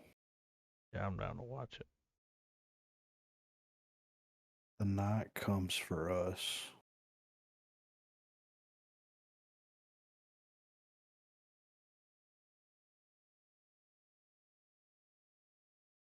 I mean, it's got shootouts. It's got some kung fu shit Action going on. packed. Yeah. So, I mean, is it safe to say we're adding this one to the list as well? I think, like, judging off of what we got a war movie. We got a sci-fi flick. We can throw that on, dude. So That looks like the good action flick. Yeah. Now, we're just missing one thing. We're missing horror. Yeah. So, but we still got 3 weeks worth of movies lined Here's up. what we got to do. We got to find it. Yeah. Over the next 3 weeks, we come in with our foreign horror trailers. Yes. And we find that one. Yeah. The one to rule them all. I'm definitely fine with that. Yeah, I'm gonna do some. So yeah, so we've got a war film, a foreign war, sci-fi, action, and then horror. That feels like it's the the because I'm not trying to watch a foreign comedy. No, not for real. It'll go over our heads because we don't know. We won't get the references. Yeah. So yeah, horror. All right. Might be hard, dude. We might have to dig in though. There's some. They're out there. Now here's what I will say. I don't want to do one that got turned into an American movie. Yeah. Let's try to find one we don't know about. Yeah. Some that new. Okay. Because that like I don't even remember if it was The Ring or The Grudge or something like that. All started over there and then they brought it. Yeah. All of it started. But it's got to be like horror, like thriller. Yeah. Psychological. I think we could drum one up. Yeah. Let's do it, man. I'll make it my mission. Episode 200, guys. 200. It's in the bag. Copyright 2016. Yep. We've been 200 episodes. Yeah. Been doing it for 4 years. 4 years? Let me pull it up. Let me tell 3 you. years. I got something. Let me let you know the number that we're working with. I highlight all properties. It's so many hours it's lagging. It's confused. 424 hours and 57 minutes and 9 seconds. Damn. That's what we've done. We're on the road to 500. We're pushing 13,000 plays. Word. Over 200. That's a pretty good number. Yeah. For only 200 episodes. Yeah, and to just be a couple of fucking dumbasses from down south, Yeah. I mean, doing our top 10. Yeah. I mean, it's not bad, dude. I enjoy the hell out of it. Yeah, I mean, we've been doing it solely because it's like it gives us something to do every week, gives us a reason to get together, and it's something that we're already gonna do Yeah, anyway. So let's we just just do put it. it out there.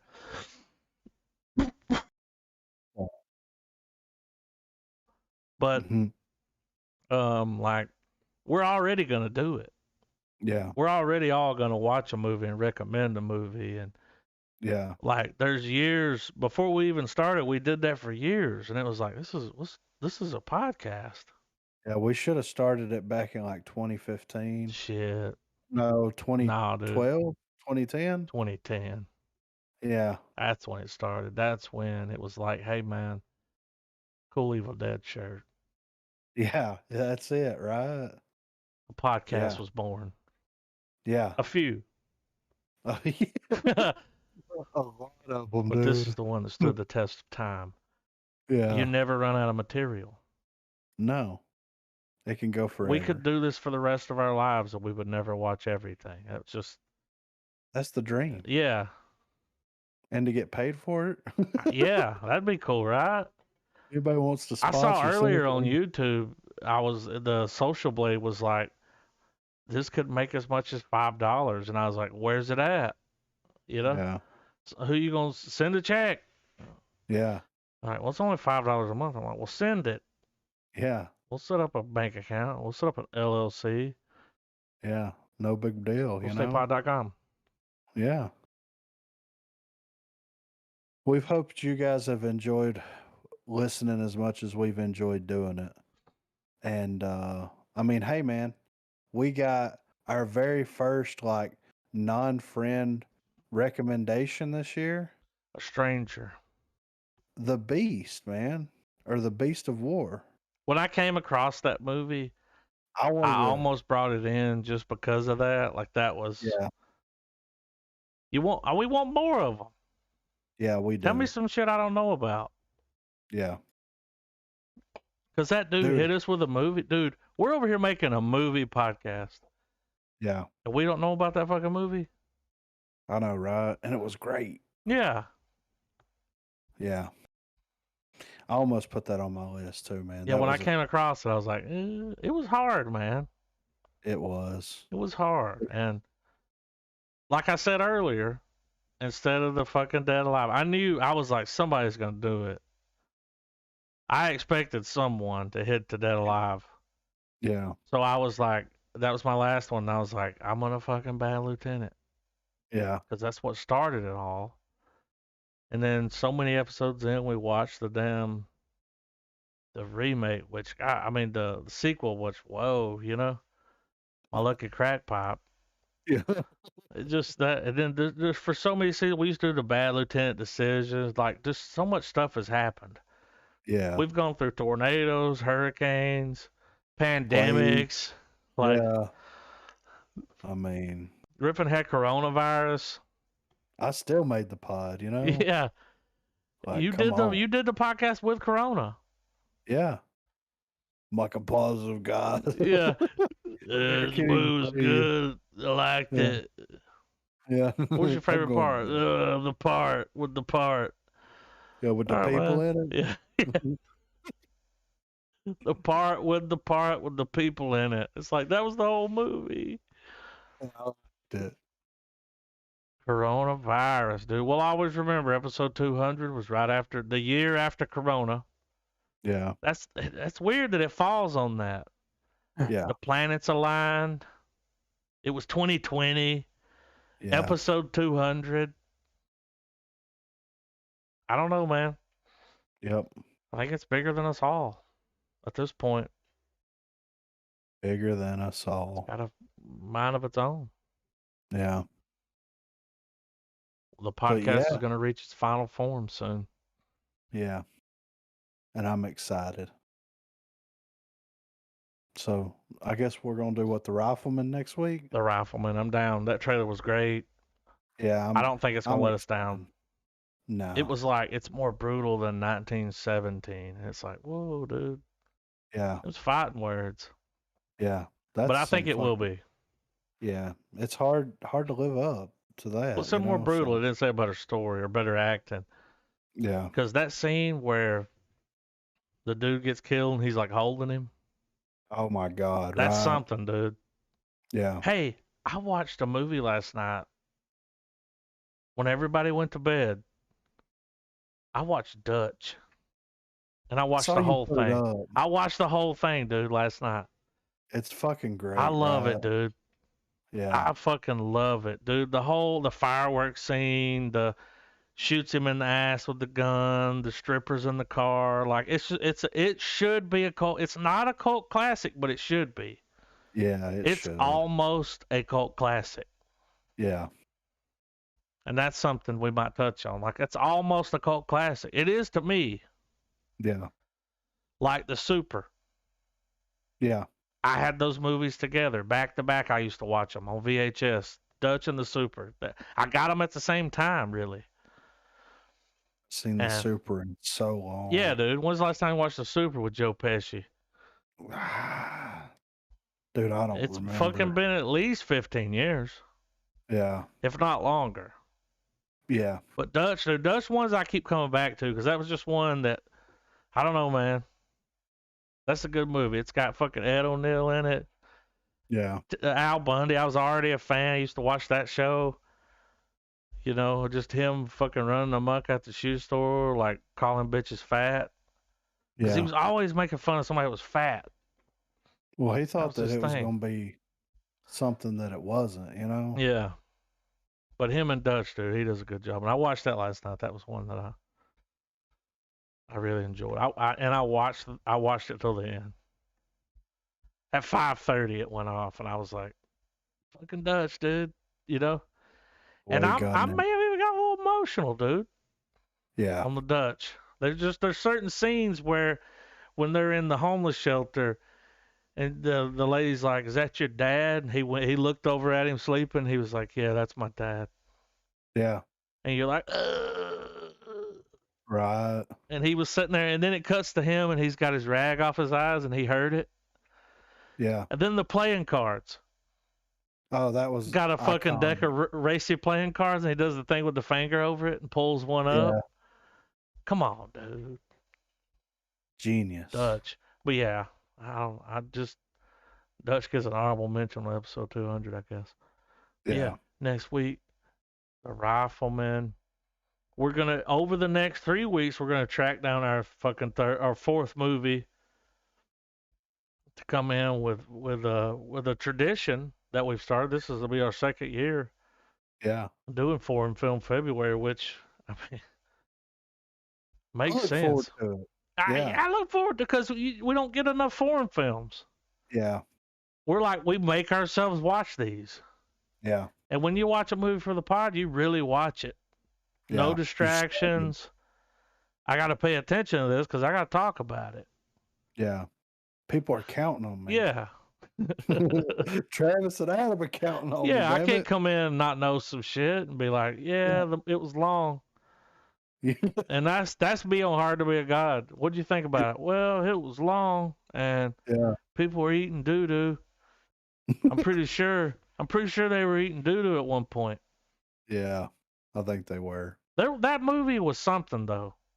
It was. It's like, it's not a good movie, but like it's a movie you need to see. Yeah. I don't know how to explain it. It ain't like, you know what I mean? It was like, you need to watch it, but it ain't good. But you need to see Yeah. it just to see what it's about and see what's going on. But yeah, next week, The Rifleman, we're coming in with WandaVision, The Stand. That's it. That's all she wrote, It's 200, fellas. dude. Yeah. In the bag.